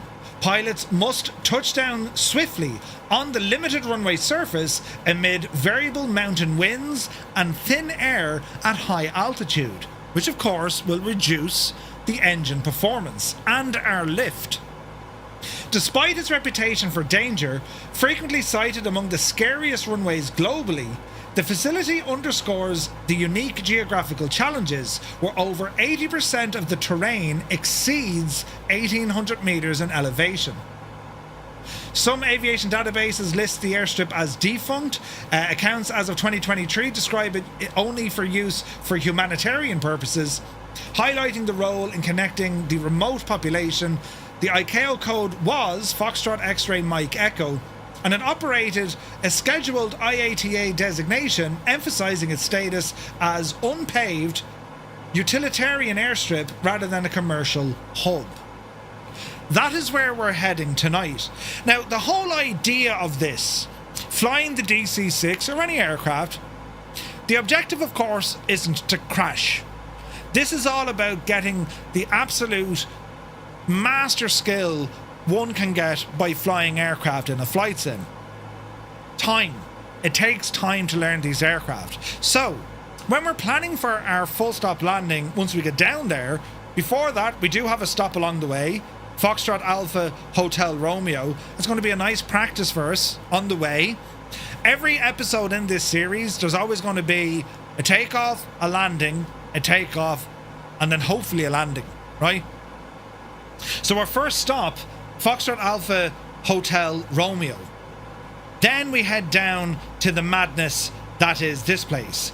There's a final waypoint on this flight. It's up to you if you want to do it. Foxtrot X-Ray November Hotel. I'm not planning to fly that. We'll see how we go for time, but I couldn't create a flight plan without having it there. So we'll see how we go. If we have time, we will. It's still 28 degrees in here, but we'll see how we go, right? Pyrotech, good to see you. But yeah, it's pretty cool. Today I was trying to create an LOD AI editor for all the AIG FSLTL traffic. It annoys me only to see contrails and no planes creating it. Ooh, nice one, Roy. Nice one. Don Maldi says the airport is way cool. It's all situated on a high plateau, and there's not many easily accessible entry points. I once trekked up to Sani Pass. It took us 3.5 hours to get up there. What? With an all-wheel drive vehicle. And if you Google it, well, you'll know why. Ooh. That's crazy. Pyrotech, good to see you. So yeah, the idea here, lads, is all about mastering the handling of the aircraft. Now, we got a couple of things to help us. This aircraft, we can get it down as low as about 110 knots on final, full flaps, and we will be using our beta handle gadget thing for maximum stoppage, and we'll be full on the brakes. But we're looking for a safe landing. Is it possible? Can we actually do this with a classic airliner? This was designed for luxurious travel. You know, taking the big wigs between the major cities of the world, across the US, across the Atlantic, right? The DC-6 was never really envisaged for these sort of operations. However, as the aircraft got that little bit older, right, they started being used just like the DC-3. They end up in kind of places like Africa, and they're flown on relatively rough terrain. So it's not an impossible task, but extremely difficult. And you'll see that throughout this entire series. Some of them are like, you know, the quintessential difficult runways. For this series, I've gone with them. The likes of Courchevel, you know, Paro and Lukla are on the one flight, just in case you were thinking about Paro. And there will be more. We'll do another series a little bit later on with a different aircraft. But I wanted to see, would it be possible that we can get the DC-6 into some of these places? This is an aircraft we've been flying pretty much since its release in Microsoft Flight Sim. It is by far one of the best aircraft in the sim. There's something about the DC-6. I don't know what it is. There's just something about it. It has a great feel-good feeling when you kind of figure out what makes it tick and how to fly it. You can fly these as airliners. You can fly them as cargo. And pretty much everything else in between.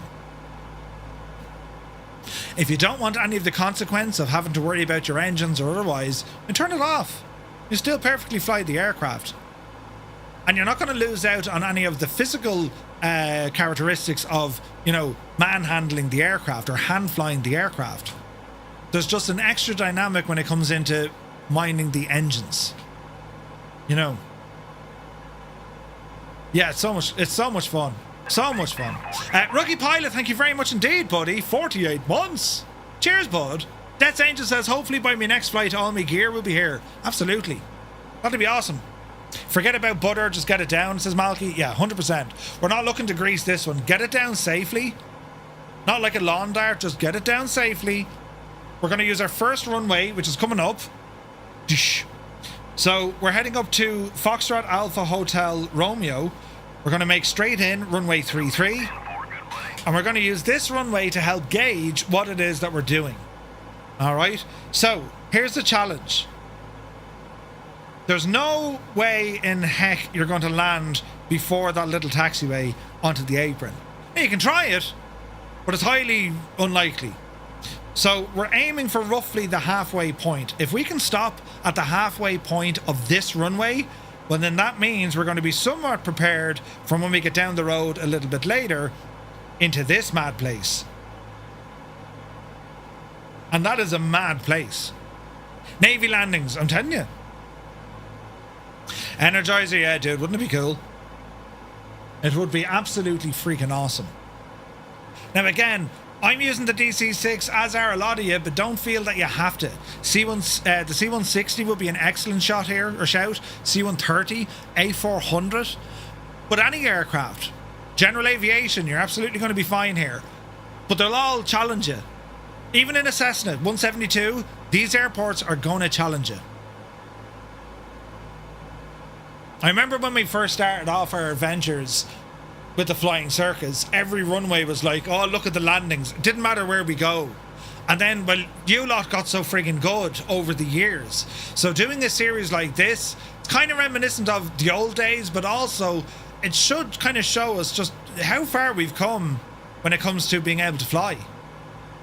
Feel sorry for the dude in the Starship? Yep. Starship is not going to be easy.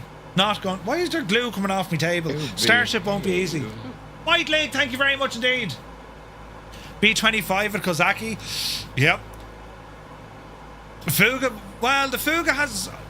You can use the Fuga with aerodynamic braking. The challenge with the Starship, it doesn't like very low speed. You know? Oh, Margin, Hab. So do you know what it is? I've Velcro under my desk that holds things into place for me.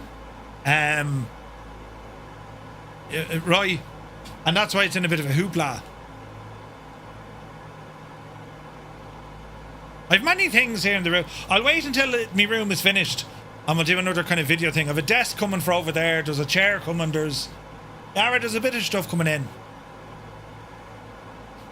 An ATR. Oh, an ATR will be under. Yeah, ATR could do it. We'll see how we get on. Like, it's designed to challenge us. We'll overfly the airport, maybe. We'll get a good look at it, and then we're going to try and see what happens. You get to start setting up your new place this weekend. Should be exciting. Nah, dude, delighted for you, man. Yeah. Yeah, man, that's going to be cool. Like, my layout here, I've an entirely... I'll show you. I've an entirely another area over yonder. Will this work now? Jason, my phone battery's low. See if this works. If I turn that off, and then I turn that on, it says it's connected. Try it again. Just Roy says, did you see the new GSX update? Yeah. Looks mad, Roy, doesn't it? Absolutely mad. Right, my phone is giving out it's on low power mode. How does that look? Ah, that'll work. Right, here's my phone. I want to show you. I'll come over here, look. So, you might be able to hear me, right? I'll come over here. So, right, but there's a lot of mad stuff. But effectively, this area here, you know, there's a chair and a desk on the way, you see. And this is my setup here now in front of me, look. So this is what I'd be looking at. I did, Muse. It's living under me stairs now. Because I just don't have the room, man. I just don't have the room. I mean, look what's under me desk even. That's a big battery. And I used to have a load of kind of Moses stuff over there, but I had to move it. And then I have the shelf of many things.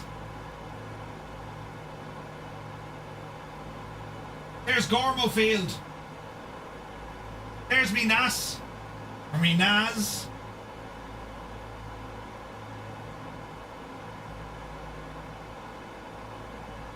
Do you know? I've loads of stuff gone everywhere. You know, where'd you put my little plane? That one there, Marmagen. Look at the state of that, look. Does the new chair have your name in it? It will, Dougal, it will. I've loads of, as you can imagine, I've loads of things all over the shop, you know. But over there, as I say, that's where I have a desk coming that'll go into the corner. Because I have a TV over there, look. So that'll live over there. And then the desk. So I've lots to I've lots to do, you know. Lots to friggin' do. But we'll get there, lads, you know what I mean? Yeah, what's this doing? Turn this fella back on. Lots to do. Small course correction. And we're looking good. You have the cat in order as well, do you? Brilliant. Brilliant. Wait, why did that turn off? Turn on? Will you have a proper seat for me? This time, so I've ordered a second road seat. This chair that I have. So I'm going to use the brand new one. And I'll put the slightly used one over there. You know what I mean? Lord Malone, welcome in. Fly to Oklahoma City. Sure. Probably won't have time tonight though. We're in Africa. But we'll fly to Oklahoma, sure. Hope you're well. I just like these chairs. I think they're very good. So between that... What was that? That was a huge job. That took me and Gibbo 6 or 7 hours to put together. And the good news is, it's still complete. Do you know? I just had to take some hardware off it. But it's the unit is still complete. But I've run out of space. Looking for rudder pedals? Of course, Jay. The Moza pedals are really nice. The TPRs are really nice. It's an Arozi something XL. I forget the name of it. Arozi. They're a Swedish company. Or Finnish. No, they're Swedish. Yeah, they're Swedish. They're very comfortable. And if they can support my capacity, then they're worth their weight in gold. They're not cheap though. They're about 400 naughty ones. Slightly more, in fact. 440, I think. But they do Klarna. Klarna's very dangerous, isn't it? But they do Klarna.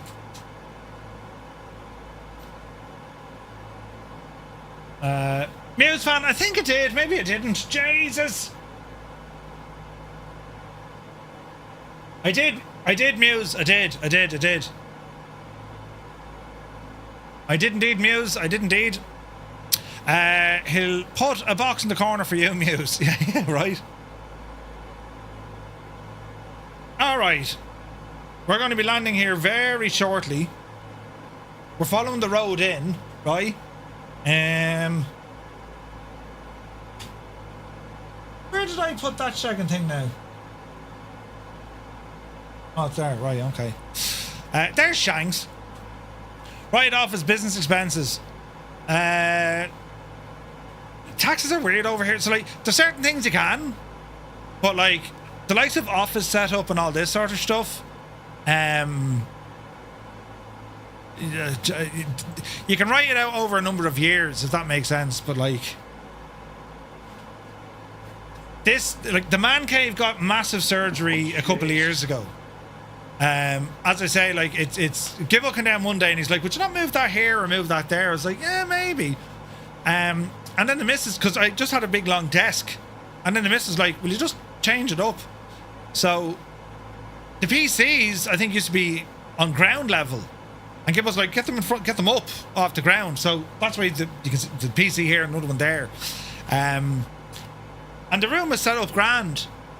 And then DOF Reality, who were terribly nice, sent me out a rig, and I used that an awful lot, especially for VR. I've been using that all the time for VR. But I've run out of space. There's not enough room in here. It's just clutter.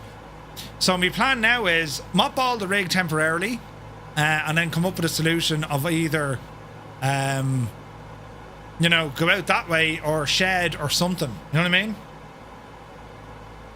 Watch our altitude here now as well. Do you know, Homewrecker says, I'm in a hurry to land, Murph. Want to watch the WC? Want to watch the WC? Oh, the World Cup. Who's playing tonight? Jesus!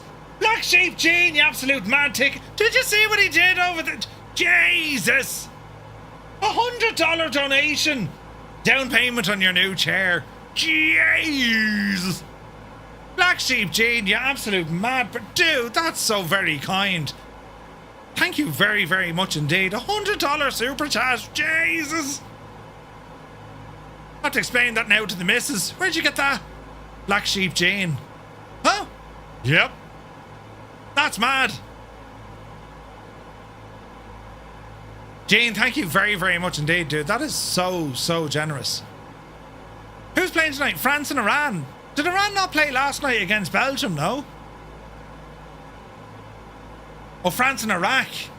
Jeez. That'll be a bit of crack. Jane, you're very kind. Thank you very, very much indeed. What an absolute... Can I do anything with that? Oh, I can press a button here. Oh, no, I can't. Jane, thank you very, very much indeed. France and Iraq are tonight. Okay. Right, we're going to ramble in here. I'm just trying to watch this terrain. I see where Dougal's going. He's going the right way. Don't mind me, lads. First stop will be in the next 5 or 6 minutes. Now, as we're doing this, engines are looking fine for the moment. And then we're going to put this in for a full stop landing runway 33. 33. How are we looking?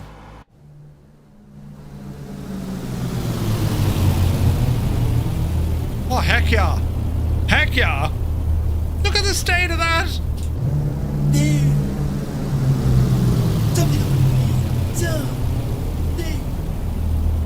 That's brilliant. Starbug and QC Frank. Ah, lads.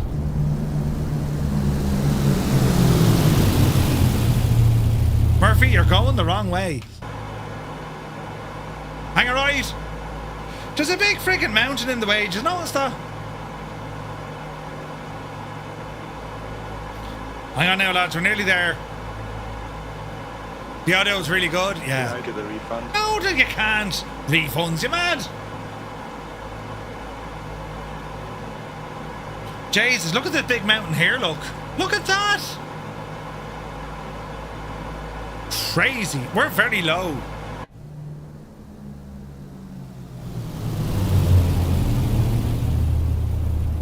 A proper plane. Yes, Andy.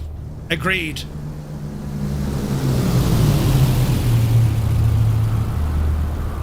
It's beautiful. Jesus, we're very low. Right, we're going to disengage the autopilot. Wish us luck. Autopilot off. Gyro, the whole shebang. My airplane. And we're going to climb a little because we're shocking low. Turn off the nameplate so we can see what's happening. Oh, we need to over... Rourke's Drift. Are we near Rourke's Drift? No? I hear what you're saying, but... What do you mean you hear what I'm saying, but? Origin. Every time you hear that sound, a pilot gets his wings. It's amazing! It's amazing! Right, where's this runway? Oh crap, is that it there? Oh, it is! Right, watch the power. RPM up. There's that gear warning horn. Oh, we're coming in way too fast. 190. Should be grand. We probably can... Oh, Jesus, we're coming in way too fast. Right, we'll do a now nose slip here for the crack. Look at that speed drop. Yes! Gear down. Easy. That's how we do it. And now we'll slip the other way. Oh, Jesus. There you go. That'll slow you right down. Look at that, lads. 120 knots. Excellent. You're away for an ice lolly. What is the master of all the ice lollies? I reckon a mint feast. Cornettas aren't bad. Right, Murph, go handy. Full flaps. 100 knots. This is narrow. Easy now. Oh, Jesus. Oh, Jesus. Dreamy, sleepy, nighty, snoozy, snooze. This doesn't really bode well for us, does it? No, this doesn't bode well for us at all. What a catastrophic landing. I freaking hopped the ground out of it. Jesus! And I'm supposed to be landing somewhere even more dangerous. A runway for ants? Yeah. It was 350 feet a minute. Like, it's not like, you know, catastrophic damage. You'd feel it. What do you mean? What the hell was that supposed to be? It was... I aborted the landing. I bounced.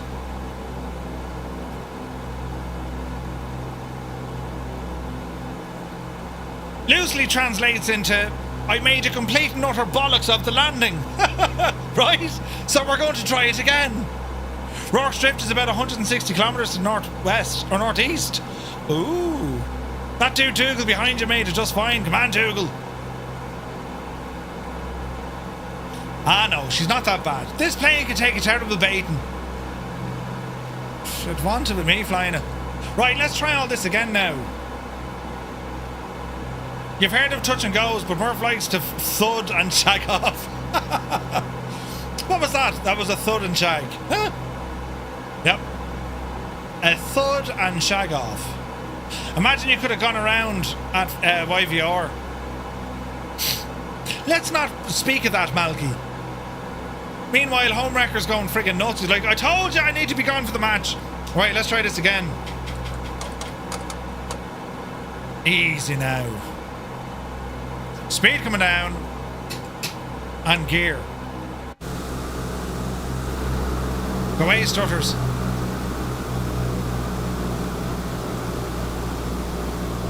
Alright. Easy now.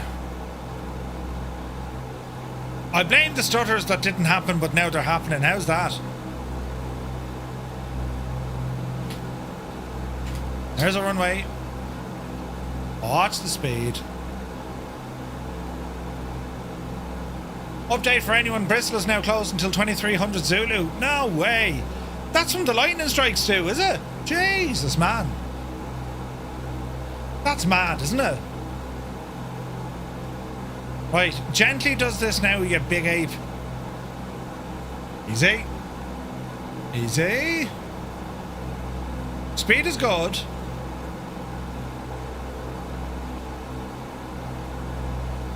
To be fair, we were coming in way too fast the last time.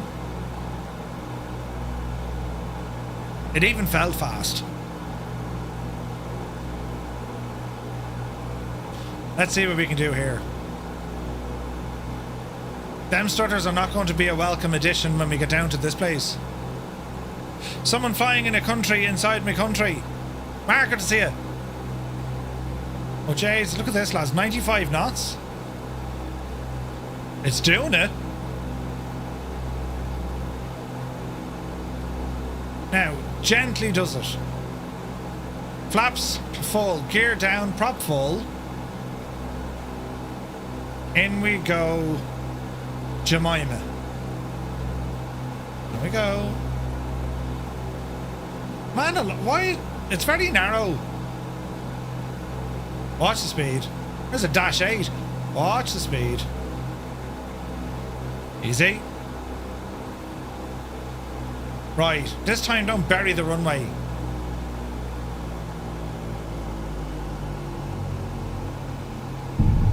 Alright, that's...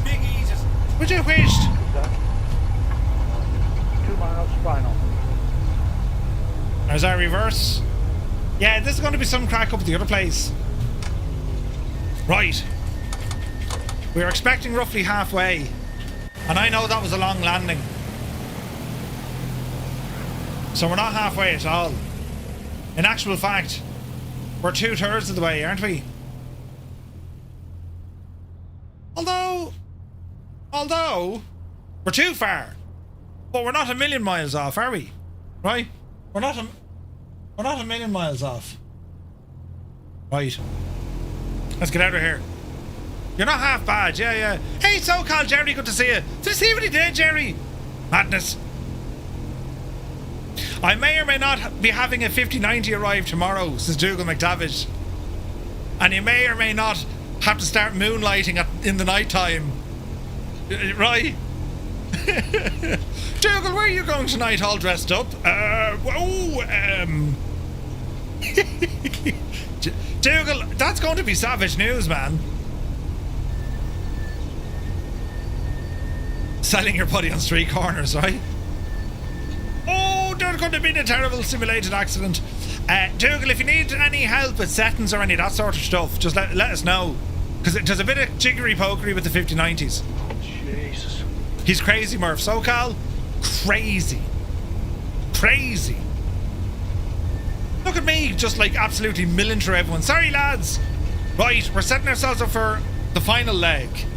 This is 121 nautical... Oh, Jesus, watch what you're doing. 121 nautical miles. Set our flaps. I mean, it's not even a runway, is it? Our landing gear, it's about the width of the landing gear. Look. Yeah, okay, it's a little bit more than the width of our landing gear, but still. Now, we need to be careful. We're facing up a hill, and, yes, we're at high altitude. Water injection pumps. Let's turn those on. Now, friends. Manifold pressure to 30. We're looking for about, I think it's 47. And we're looking for the green lights. 40. 45. 46. 47. Green lights are on. Power to the Bijani. Off the brakes. And let's see what happens. What happens if you pull the red lever? Which one? Who's that mad devil? Oh, it's Travis. Right, speed alive. Slowly. Oh dear. Oh dear! Neil! Oh dear. Oh dear! News! Dougal! Jesus!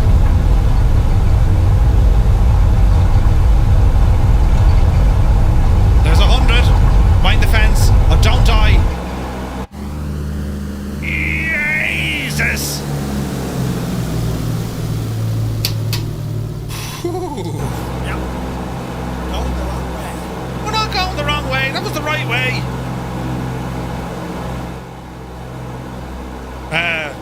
Right, flaps in. Linny, Stu, Zith, Super Ty, Muse fan, and old veteran. Zybok as well. And Mugan. You can all shag off. Pressing buttons upsetting me. Right. Quick. We're going. That was exciting. And wasn't it? Look at this, look.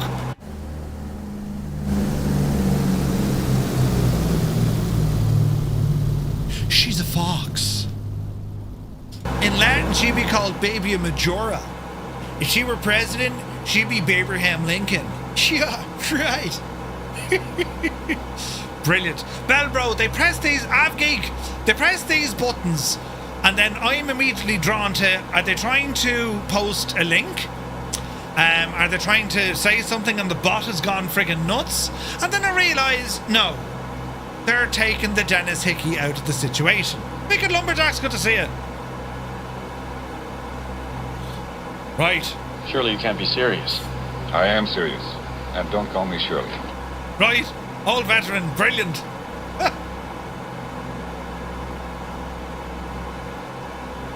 Do you expect me to... What was the other one? Do you expect me to fight? No, Mr. Bond. I expect you to die. Guess you're not on live weather. I'm not on live weather. Dougal, I'm on live weather. Time is 4:30 though.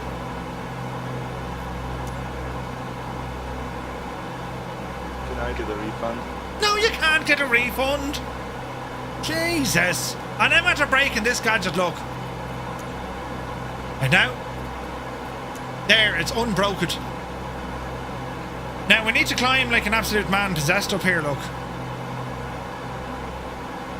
Meanwhile, my engines are going to be screaming at me, look. Oh, Jesus. Now, moderate stress range, a bit like myself, is quite okay.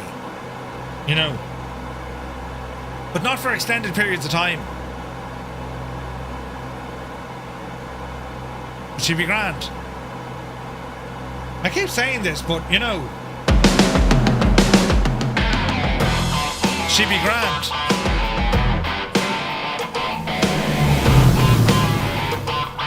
Oh yeah.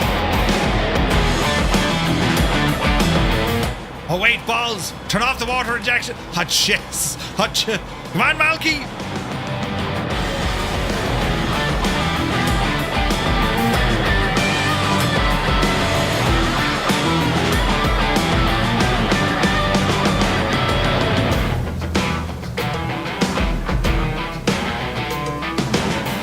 What a machine this is.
Until it's all fun and games.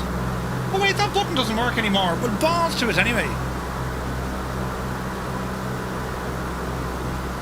I was just going to say there, if you do like this sort of content, do be sure to hit the little like button, lads. It helps a terrible lot. You wouldn't know how it helps. It recommends the stream to someone who ordinarily wouldn't ever dream of watching the stream. That's how that like button works. Right, continue on the straight and narrow. How are we looking over here, look? Oh, jeez, the carburetors, the whole shag and lot. We're in trouble, sort of. Autopilot. Yes. Balls. Yes. Yeah. Balls. Why isn't that working? Autopilot on. Localizer. There you go. Now we'll have to climb here now in a minute, but we won't worry about that now, right?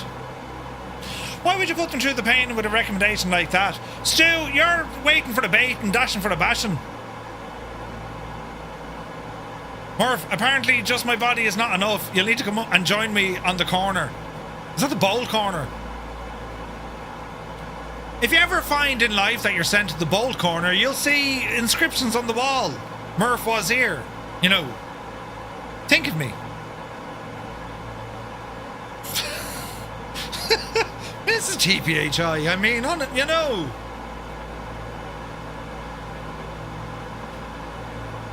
I gotta say, isn't the scenery up here absolutely beautiful? Isn't it gorgeous? It's stunning. There's Toto. Go on, Toto, you devil, you. Yes. The scenery is absolutely gorgeous, lads. Look at this, man. Spectacular views. Right, we need to climb here again. What's the old plane doing? Carburetor. Me carb. Cylinder head. Oh, carb. Oh, Jesus. Right, hang on. You see, we're flying higher. Up, you devil, you. Up, you devil, you. Yep. Up.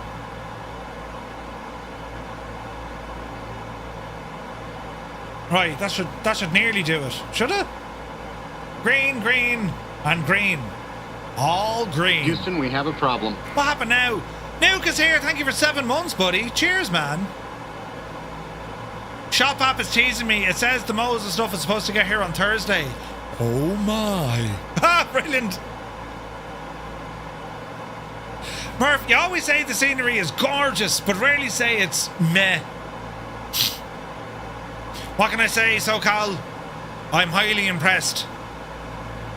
You thought I was going to say easily impressed. I'm highly impressed. Look at the state. How can you not say that's gorgeous? Right. Hey, Quacka, good to see you. Sky Command. Stop gatekeeping. Drop the skincare routine. Good to see you, man. I hate to see you go, but I love to watch you leave. Ha! Brilliant. Hope you're well, buddy. Great to see you, man. So nice getting to hang out at Expo. He is a larger-than-life character. I'd be shaking it. Just for me and no one else, you know. Mrs. GPHI. She's like, what? There's Frank. Jesus, Frank, you're flat out tonight. I mean, look at the state of that look. Isn't that gorgeous? Lads, I don't know.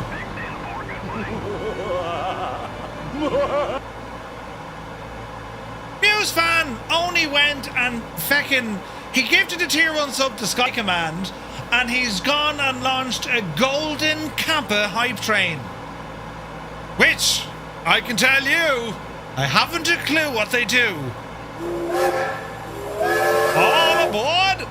Muse, thank you very much indeed for the gifted tier 1 sub and for starting a hype train, a golden Kappa hype train, which means,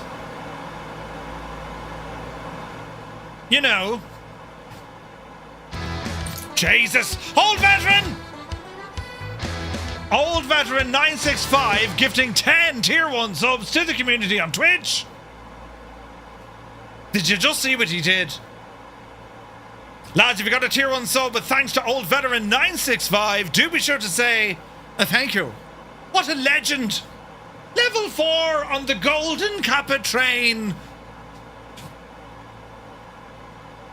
We're all going. Where are we going, Murph? I don't know. Where's this going? I have a terrible feeling about this. Easy now.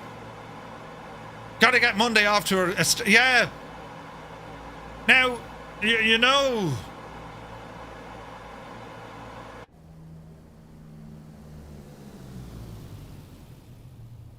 Are we going to make this?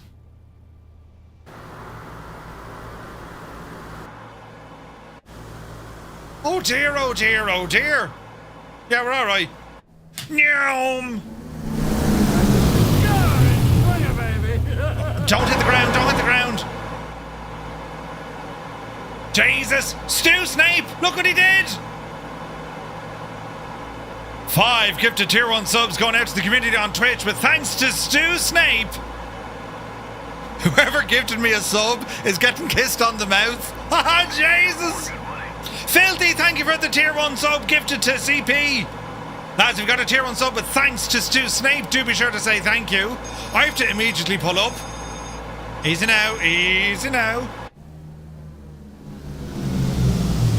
There's something you don't see every day.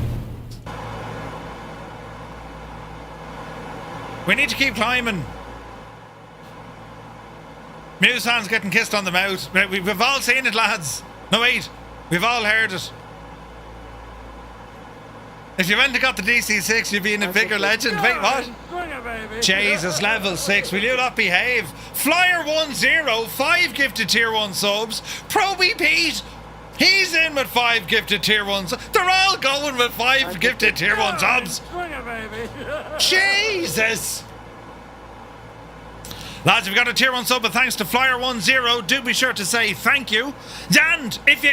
Jesus. If you got a tier 1 sub, but thanks to Proby Pete, do be sure to say thank you. Gand! And I mean, Jay, if you got a tier 1 sub, thanks to Creo, who just gifted 5 of them, do be sure to say thank you. Ah, Jesus, there's buttons! What was that? Toto! Loud noises, I can't deal with it anymore. It's very hot in my room. Toto, did you see what he did? Well, I hope you're happy.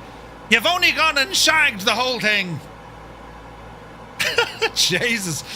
Toto in with 10 gifted tier 1 subs. Lads, if you got a tier 1 sub, but thanks to Toto, do be sure to say thank you. Then, and it's getting silly now, then, Jesus. You were cranking up the Toto. Then Belbro came in with 5 gifted tier 1 subs. What a legend. Lads, if you got a tier 1 sub, but Dreamy, thanks. sleepy, nighty, snoozy, snooze. Ah, Jesus, it's loud. If you got a tier 1 sub, but thanks to Belbro, do be sure to say thank you. Wait, there's more, look. Jesus. Who's this? Jay Gaseous Maximus. Or as Muse fan said, more for you take, it's gaseous. Gaseous Maximus in with 5 tier 1 subs. Dude, what a legend. There's more of it now. Ah, yeah, great bunch of lads, yeah. The whole shagging thing is ruined. Gaseous Maximus, thank you very, very much indeed, lads. Do be sure to say thank you if you got a tier 1 sub. Then, Sumner. Jesus, where's my screen? It's all happening. Sumner jumped in from Beer City with 5 gifted tier 1 subs to the community. You haven't a clue what you're talking about. I don't know who's in charge. Sumner, thank you very, very much indeed. Lads, if you got a tier 1 sub, but thanks to Sumner, do be sure to say thank you. Then, I mean, it's getting silly now. Where's Toto going? Oh, Jesus, there's more of it. Listen. Oh, wait now. Where's the,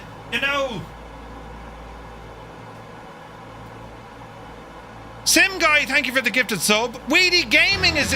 Jesus! Weedy Gaming in with 5 tier 1 subs. I'm after knocking over my iPad.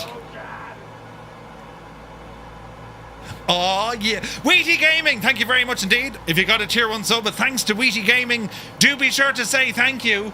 What's going on? A level 10 Cockpit train. Then Black Sheep Jean said, hang on.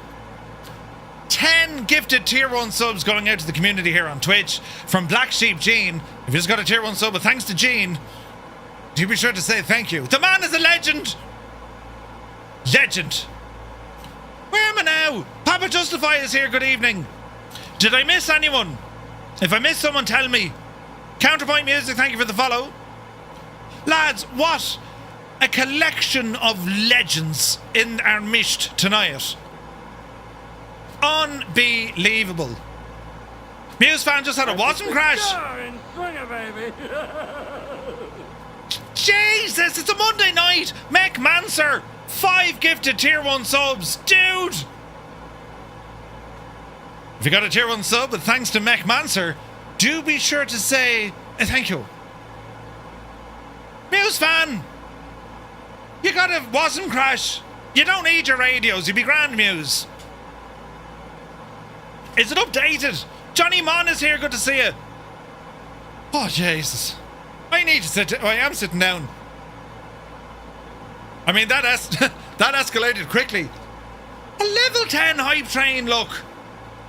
Jesus. Another reason it's staying on the PMDG website?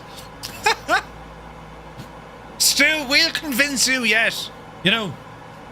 We'll twist your arm or something. And Mrs. TPHI. Lads, thank you all so very, very much indeed. That is insane. Insane generosity. Very much appreciated. A level 10 golden kappa.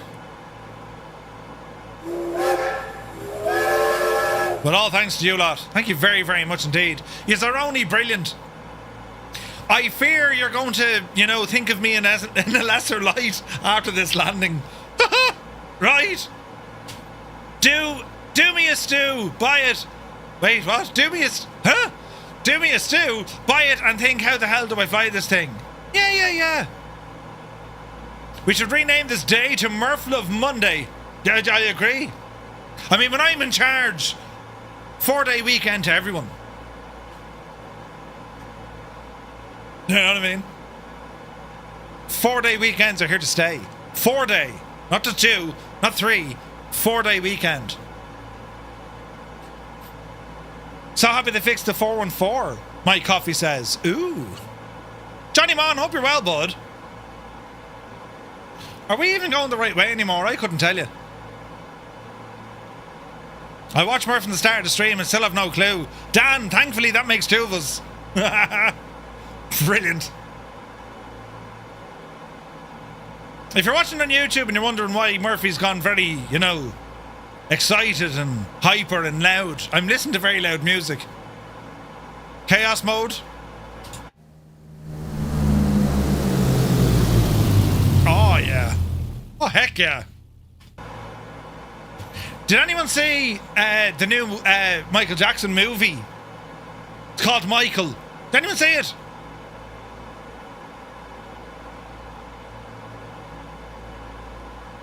It's up there super high, isn't it? Are we still climbing? Easy now, Jemima.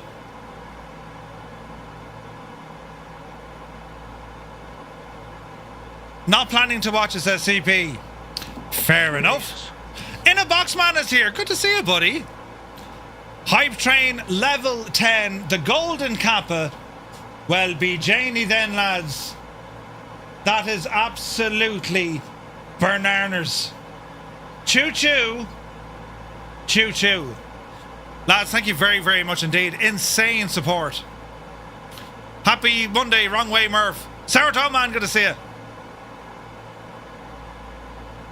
That's insane, lads. I just watched Project Hail Mary. Oh, you were telling me about that. Yeah, yeah. Johnny, man. Wait, what? Hang on a second now. Hang on a second. Johnny says, I am Murph. I put me 2 weeks notice in last night. Now go in early for them to try to keep me. Not going to happen. Johnny, man, no way. 2 weeks notice, man. Jeez. What are you going to be doing next? Who? The Limbics is here. Good to see you. Kia. How's it going? Doing the work lurk at this end. It's going well. It's hot as balls, you know. Although it's 25 degrees in here now. And the temperature outside is 18 degrees. I hope you're well, buddy. Dougal says, talking of loud, I finally had my neighbour complain about the music. Not the level, but the genre. Dougal, I have the song you can play to your neighbour now, you know. And they'll think twice about criticising the type of music that you listen to. Because they'll say, see that Dougal McTavish? The man has taste, you know. The man knows a good song when he hears it.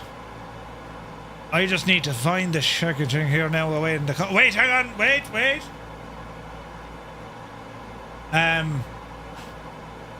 Where is it now?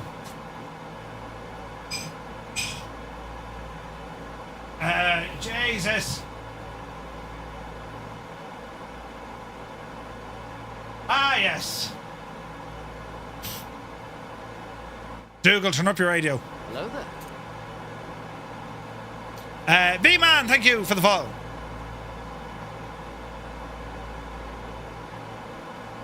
Tell the neighbour to shag off. Thank you very much. B. Carlo, good to see you. More money, less hits, less stress. Sign me up. Johnny Mon, delighted for you, buddy.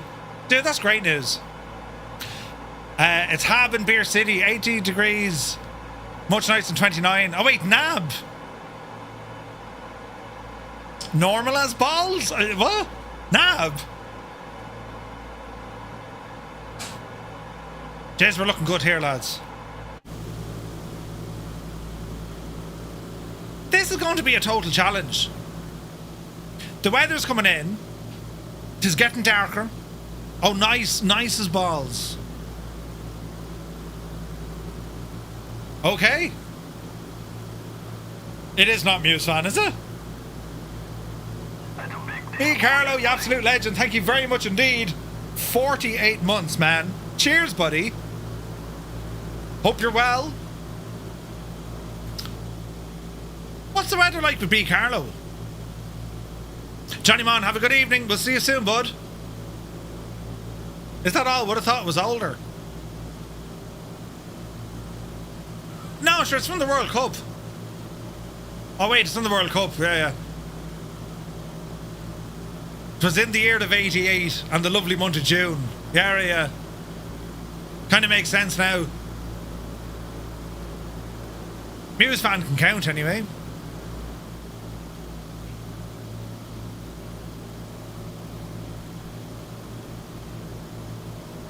Let's see what happens here. We're getting very close.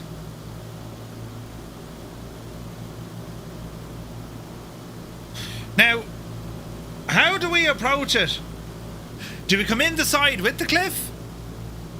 Or do we come in the hill and try and stop before the cliff? I mean, what are your thoughts, lads?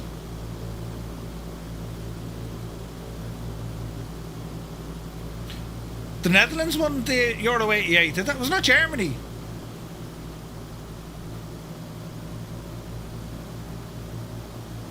Like, the cliff is on a heading of like 04 or something. We'll have to wait and see how this goes.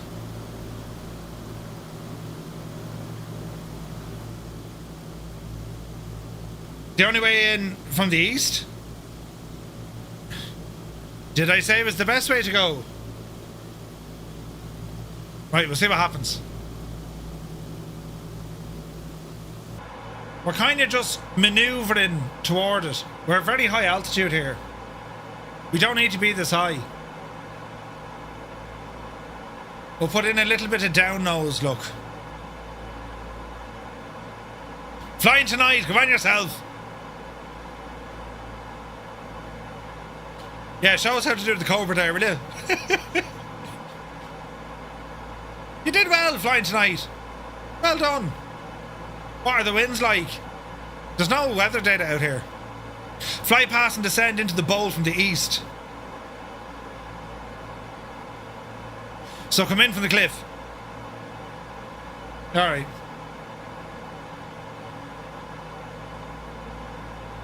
This is not going to be easy, lads. So this is the bowl Dougal is talking about.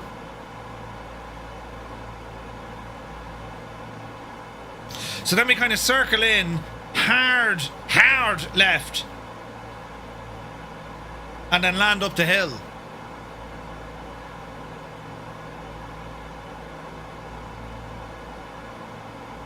Right.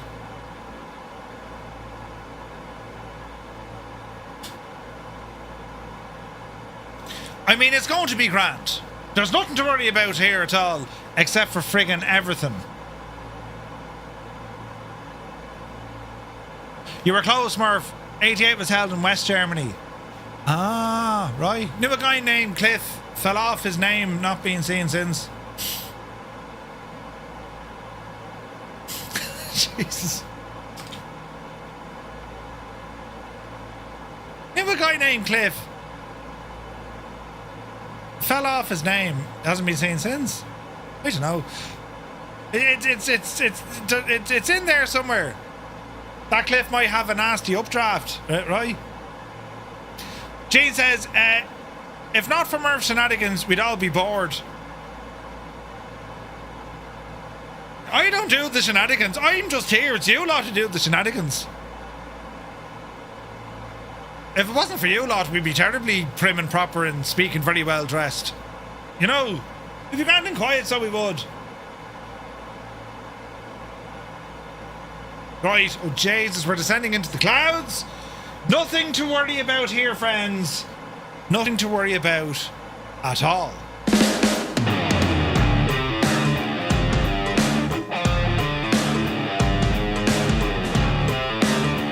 It's all happening now.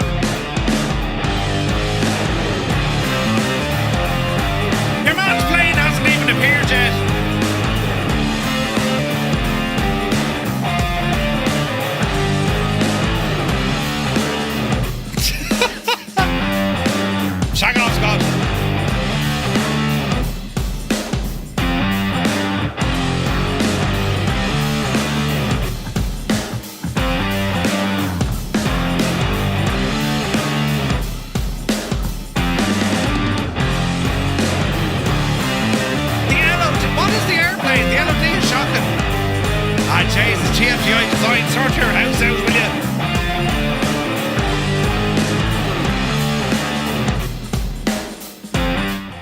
Would Cyrus T, Muse Fan, Mike Coffee, Stu Snape, Super Typhon, and Dougal McTavish bag and baggage up and out of it, lads. Up and out of it.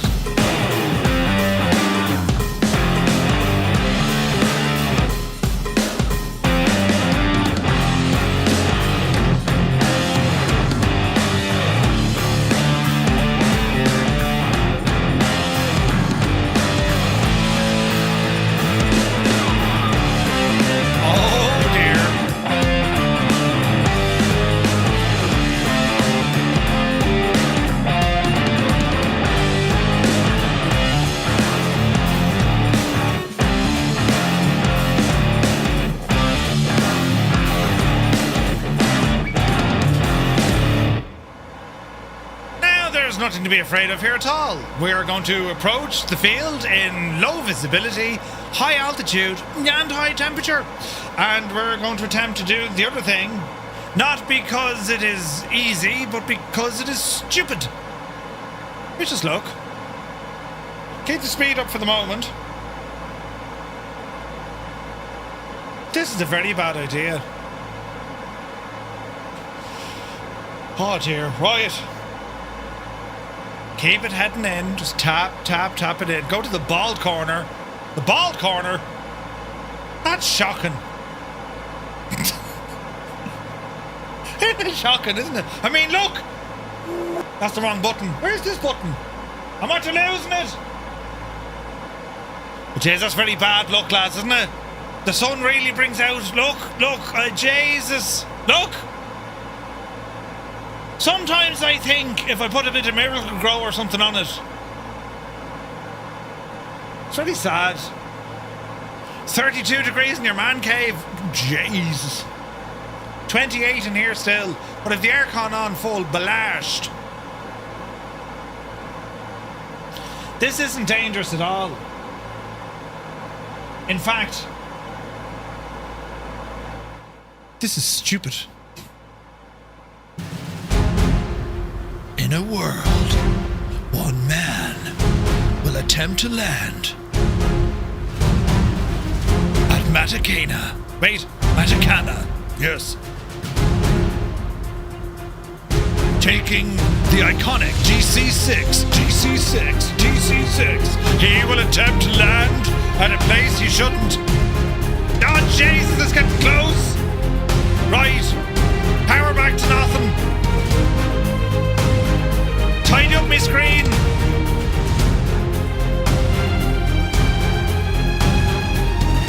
Right, lads. It's like now or nothing. Hello, Baldy. Nutty Taff, good to see you. Oh no, we're getting stutters too, look. Jesus. Pitch the music. This is all terribly important. Right, what's our speed? Oh, Jesus, look at our speed. Right, we may overfly it. We're in that valley basin, as Dougal calls it. Easy now. Can we see the landing rates after? You'll hear them.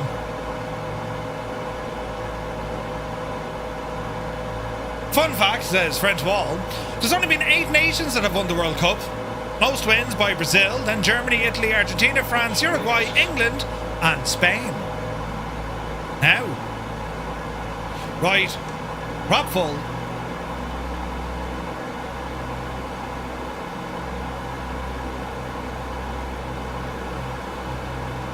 We kind of need to get in there.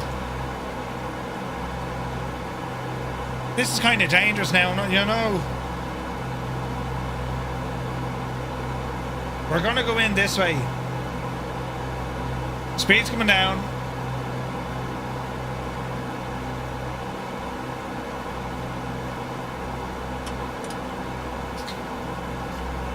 All right. Nailed it. Fibro nailed it. Maybe so, but I'm led to believe the Irish invented the World Cup. That's very correct and right, Dan. The World Cup invented by the Irish back in the 4th century BC. What's going to happen here? Keep returning. Keep returning. Big mountain. Massive big mountain. Jesus, Murphy, go handy. Oh man, look at that.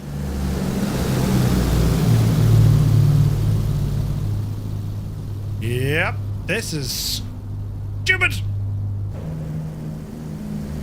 Look at this.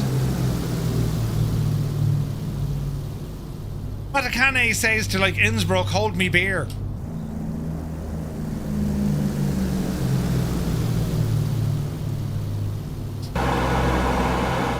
Alright friends, we shall attempt to do the stupid thing.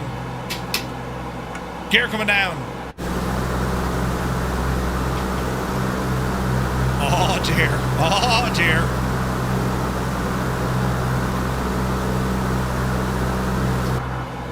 Alright, speed coming down. This is friggin' ludicrous. Are we sure we're supposed to come in from the east? I don't think this is a good idea coming in from the east. Go away, starters. Oh no, there's been a murder, death, kill. He's gone all the way. Travis! Medic! We need a medic down there for oh, Jesus. They scraped him off the runway like a lump of strawberry jam. Oh, Jesus, Travis. Yeah, you're right. Bloody hell's bells. There's Dougal the Mantiva. Look at him. Is it safe? What's my speed? 120. Jesus. Army hand, I'm after bashing it. I have a medical emergency. Are we doing this for real? Are we? Jesus. We are. We're going in. Flaps full. Watch the speed. Is that the shot? Look at the... Who put this there? Easy. Easy. Oh, dearie me. Oh, dearie, dearie me. Easy now. Jesus. Easy now. Easy now. Oh, lads, this is ridiculous. Oh, no!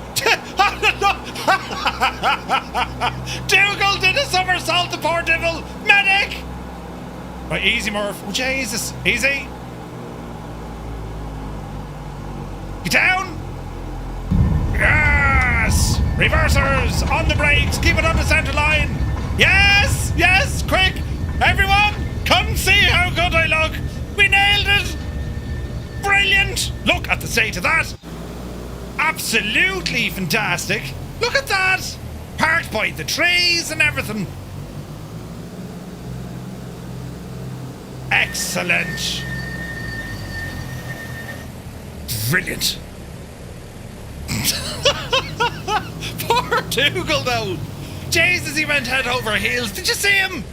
Poor oh no! Oh no! 777, where are you now? Who's the poor devil? Toto made it. Is that starship still going, is it? That 5090 won't help. Oh, that's brilliant. Right, hang on there now. We're not finished yet. We're going to put up the handbrake and watch a few more arrivals. That's hilarious. Go on, Rex, you devil, you. Here's Jolly God.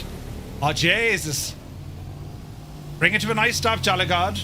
A nice, gentle stop. Easy now. Look where Eamon stopped. The best ever was Dougal McTavish. He was going grand, you know, until suddenly and most certainly he wasn't. Because he flipped the thing over. Who's next? Max, go on! In your Dash 8.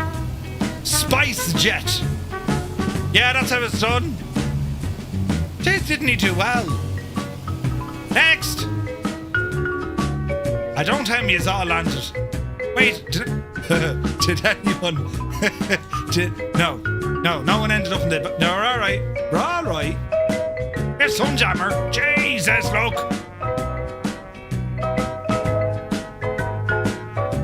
That is hilarious. Well, lads, it is safe to say we have made it. Except for grey skies! In the smallest plane, you still shagged it. Oh no! Medic! We need a medic down here. Like an ostrich stuck in the ground. Brilliant. Oh, fantastic. Is there anyone left? Jesus, look at the stutter.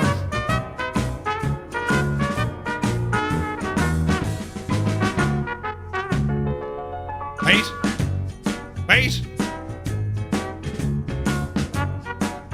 Who's in that thing, the mad devil? That's a say intentions pilot. Careful now. Easy now. Travis, he did it again. Go on, oh Jesus, where did Travis? Travis, you got Scott. What happened to him? Did you see what happened to poor old Travis again? Oh no, no, Jesus, no. There's Belbro. Travis, that's the second time. Speedy Pro, how far off the runway did you go? Oh, most unusual. The strutters are real over here, I can tell you. Jesus, Frank is trying to take off with a Fuga. Go on, Frank! Go on, Frank! Oh, jeez. You can do it, Frank! No. Go on, Frank! Yes! No! Yes! No! Pull up! Pull up, Frank! Alright, Frank's alright. Oh, Jesus, who was that? Rick, look out! There's a big mountain in front of you, lad. This place is friggin' nuts! Right, who can take off in the DC-6? That's the next challenge. Line them up! Line them up! Can you depart the airport with the DC-6 and avoid the mountain? I mean, your guess is as good as any.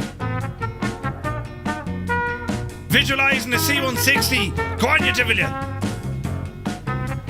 Go on, you can do it. You can do it. We believe in you. Oh dear, oh dear, oh dear. Oh wait, no, don't pull up. Don't pull up, let it fly.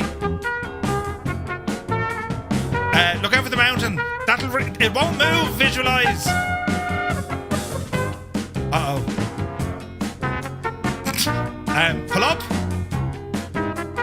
Jesus, he's going to make it. He made it. Speedy Pro made it. Who's next? That was impressive, wasn't it? Oh, Jesus. Go on, Gaseous, you devil, you. A tail dragon ATR, but only one prop. Brilliant. Yes. No. Yes. No. Oh, no. Visualise. Can visualise nothing. Go on, Eamon. And Ryder. Go on, the lads. A King Air and a Honda Oh no! Stupid thing with the sim disappearing them. Did they make it? We just don't know. Ah, Shay. Ah, brilliant! Go on, Dougal! Go on, you devil! Yes! There he goes!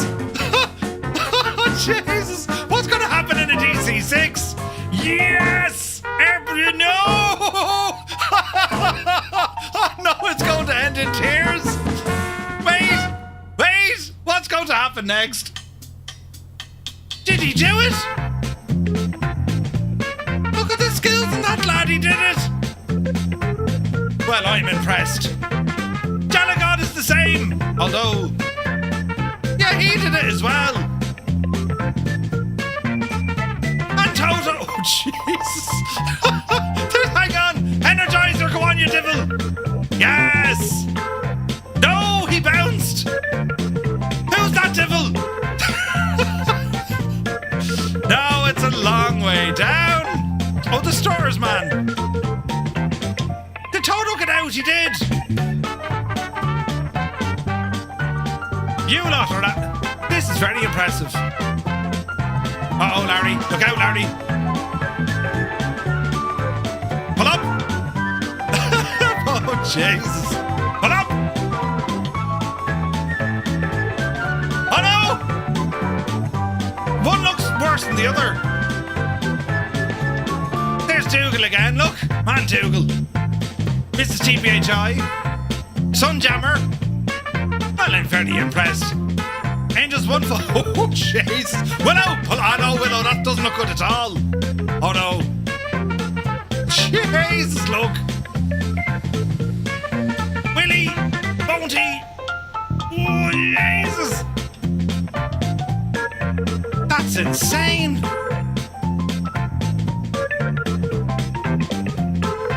Batter up! Who's next? Here comes Frank again. Oh, Jesus, look. Energizer! Come on, Frank.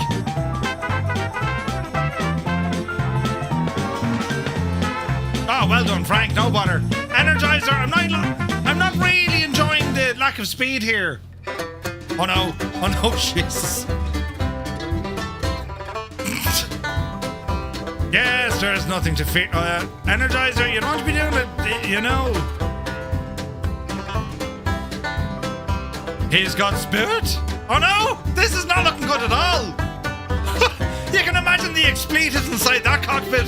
All starting with fuh. Oh, he made it. I don't know how. Dougal needs a medic. Old man strike. You made little work of that. Here's your mama. Low pass. Yes. Gorgeous. Jesus, who was that? Crazy Jammy. Here's Grey Skies. Grey Skies flies again. Frequency. Rob MCR, look. Come on, Rob. That just doesn't look right. No bother. Speedy Pro is lining up. Jalagon is lining up. Oh, jeez.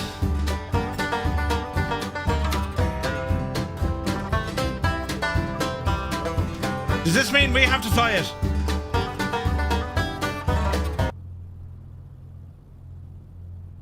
All right, lads. We shall line up.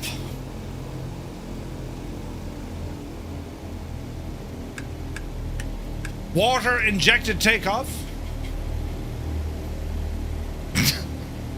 What's going to happen here?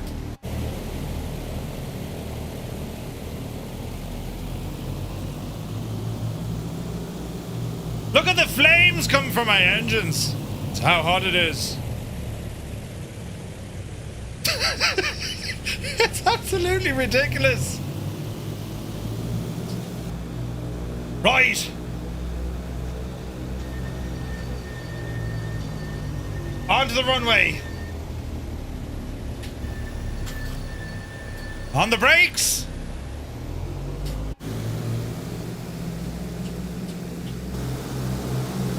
Full power.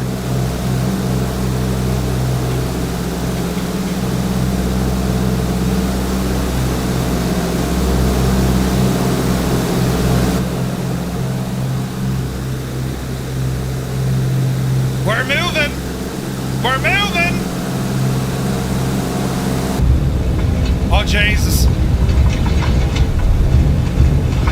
Oh, Jesus. 14 knots. Come on, Betsy. Oh, this is not going to bode well at all. We're in the mountains. Oh, Jesus. Come on, Betsy. Oh, come on, Betsy. Oh, Jesus. Snoozy snooze. Oh, we're not out with this yet. We're doing a thing. We're doing a thing.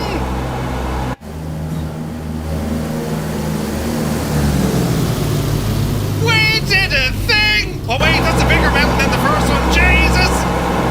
Easy. Easy. Yes.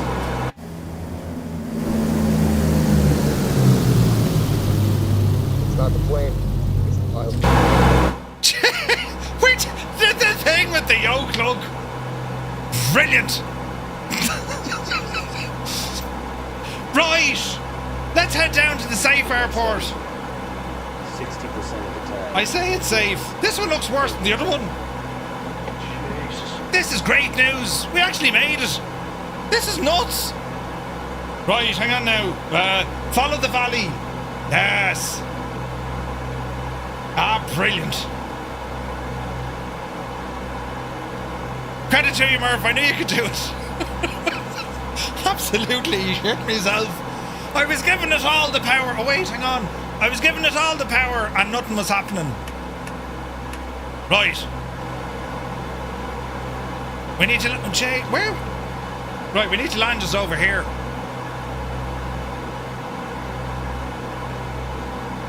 Easy now. Where is this runway? It's over by yonder hill, look.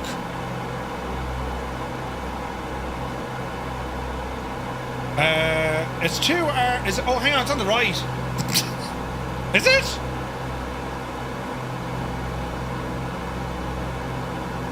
Yeah, it's on the right. Oh, whoops. Whoops. Right.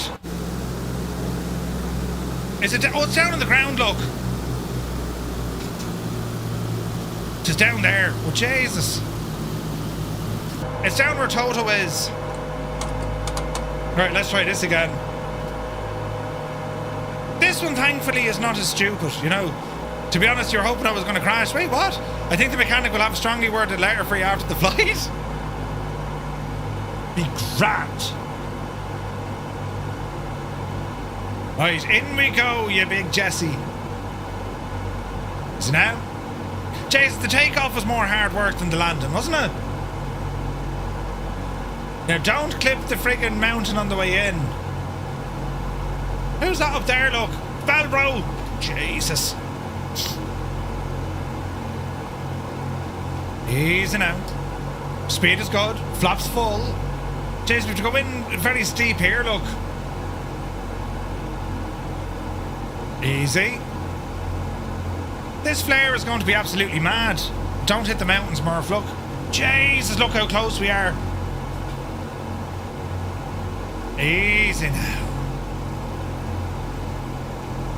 Easy. Easy. Oh no, go away, stutters. We can't have stutters. This is a precision enterprise expedition. Don't stall. Ooh, Jesus. Easy. Easy. Touchdown. 358. We'll take it. We don't care. Reverse. Diesel. Oh. Jay, who's that? Eamon. Send us a postcard, will you? Brilliant. Alright, let's get out of everyone's way. Yep, you did, will you? Lads, look at the scenery though. Isn't this place absolutely gorgeous? Here comes a wild Dougal McTavish. Come on, Dougal. Oh, Jesus. Wait, oof. Does it bounce? Oh, kangaroo petrol, but he's all right. He's down. He's down. And Dougal. Brilliant. Easy now. Yes. No.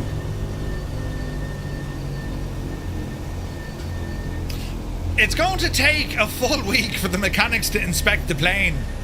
I'm not kidding you. Park and brake. Engines are like, what have you done to us? Ground power unit. Engine oil. Oh, I can't do them yet. Chocks.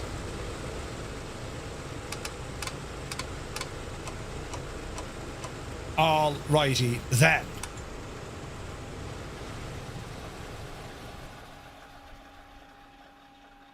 Now that was a flight and a half. Wasn't that a flight and a half?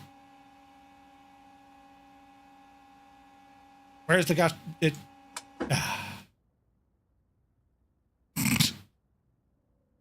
Mechanic stands, they're a must. Oh. I don't think there's that much damage. We'll go in and have a look. Right, engine stress. Maintenance. Yeah, okay, the 4 engines are shagged. Yeah, they're not terribly well. Moderately shagged, right? But like, you know. I mean, look at the state of this. God, bell, bro, you devil. There are survivors out on the runway. Fantastic. Oh, the A400, look. Man Rex. I mean, we've brought enough DC-6s. There's going to be spare parts for everyone. And of course, the the Medivac airport or aircraft as well.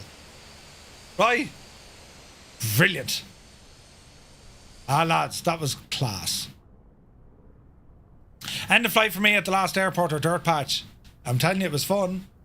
Lads, that was super fun. Our first flight of prop job, the mighty DC-6.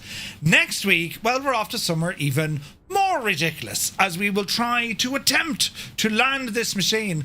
It is possible to land it and take off, right? I mean, you probably shouldn't, but it is possible. Absolutely possible. Such are all the airports we're going to visit on this series. You know what I mean? Next week, we're off to the beautiful Caribbean, to St. Bartholomew. And that place is friggin' nuts altogether. Nuts. In over the roundabout. Right. We'll have to see how that one goes. But yeah. Loads of fun. Lads, I can't thank you enough. Thank you so much indeed for joining along. Next week, we're off to St. Bart's, back in the DC-6 to see what sort of trouble we'll get ourselves in. It's a nice flight. We're going to be taking off, I think, out of the Dominican Republic and heading across the way into Princess Juliana, and then we're down into St. Bart's. It's going to be a bit of crack. But hopefully you enjoyed it. I mean, we did a bit of the learning side when it came to the aircraft itself. And each week I'll go through the full startup and engine management. And then when it gets to the landings, well, sure. yeah, right. You know. But it's fun. It is a lot of fun. And what a great way to explore the sim. I mean, look at where we are. Have you ever been to this part of the world in the sim? It's just savage. Absolutely gorgeous. So, yeah. Listen, massive thanks. We're back tomorrow night. We're doing a flight with the 737 MAX. We're going to be flying using Say Intentions tomorrow night. Looking forward to that one. And, yeah, what continues to be a very, very busy week. We'll be getting a lot more done. So thank you all so very much. Lads, the support tonight was absolutely nuts on the Tube of You and on Twitch. Parked and comms off. Good night. Great job, Kozaki. It was just a mad night. So thank you very, very much indeed. We'll be over on Discord if you want to check us out. !Discord. That's where we hang about. And well, as I say, enjoy the weather, but stay out of the heat. Keep yourself cool. We'll be back tomorrow night at 1900 Zulu time, where it's all about learning the updated 737 MAX from iFly. I haven't touched it yet, so I'm looking forward to it. So, until then, thank you so much indeed for tuning in, and I hope you're going to enjoy this new Monday night series. Same time next week, as we do part 2. It's a 7-part series, and God bless the mechanics, virtual mechanics who have to work in this machine. Right, we'll see you tomorrow at 1900 Zulu. Till then, take care.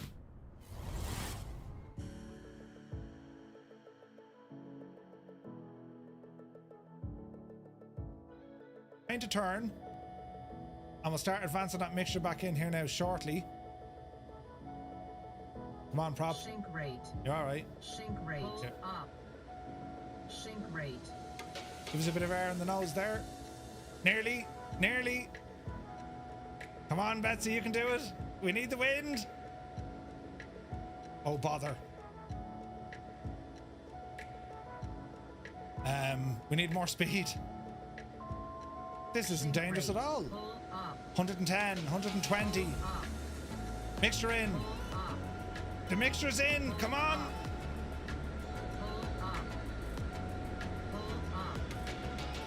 She doesn't want to play. She nearly got there. Hang on now. Easy. There she goes. Jesus. If it didn't kick off, lads, I would have died immediately. Shit. Oh, okay. Oh, balls. Thomas, you big scuttling Egypt. Oh, Jesus, there he is! I don't know! Oh, I take it all back. Did you just see me scream? Oh, no! That wasn't nice at all. No. That's enough of them. Right, we'll get into it anyway, will we? Come on over here with. Don't panic.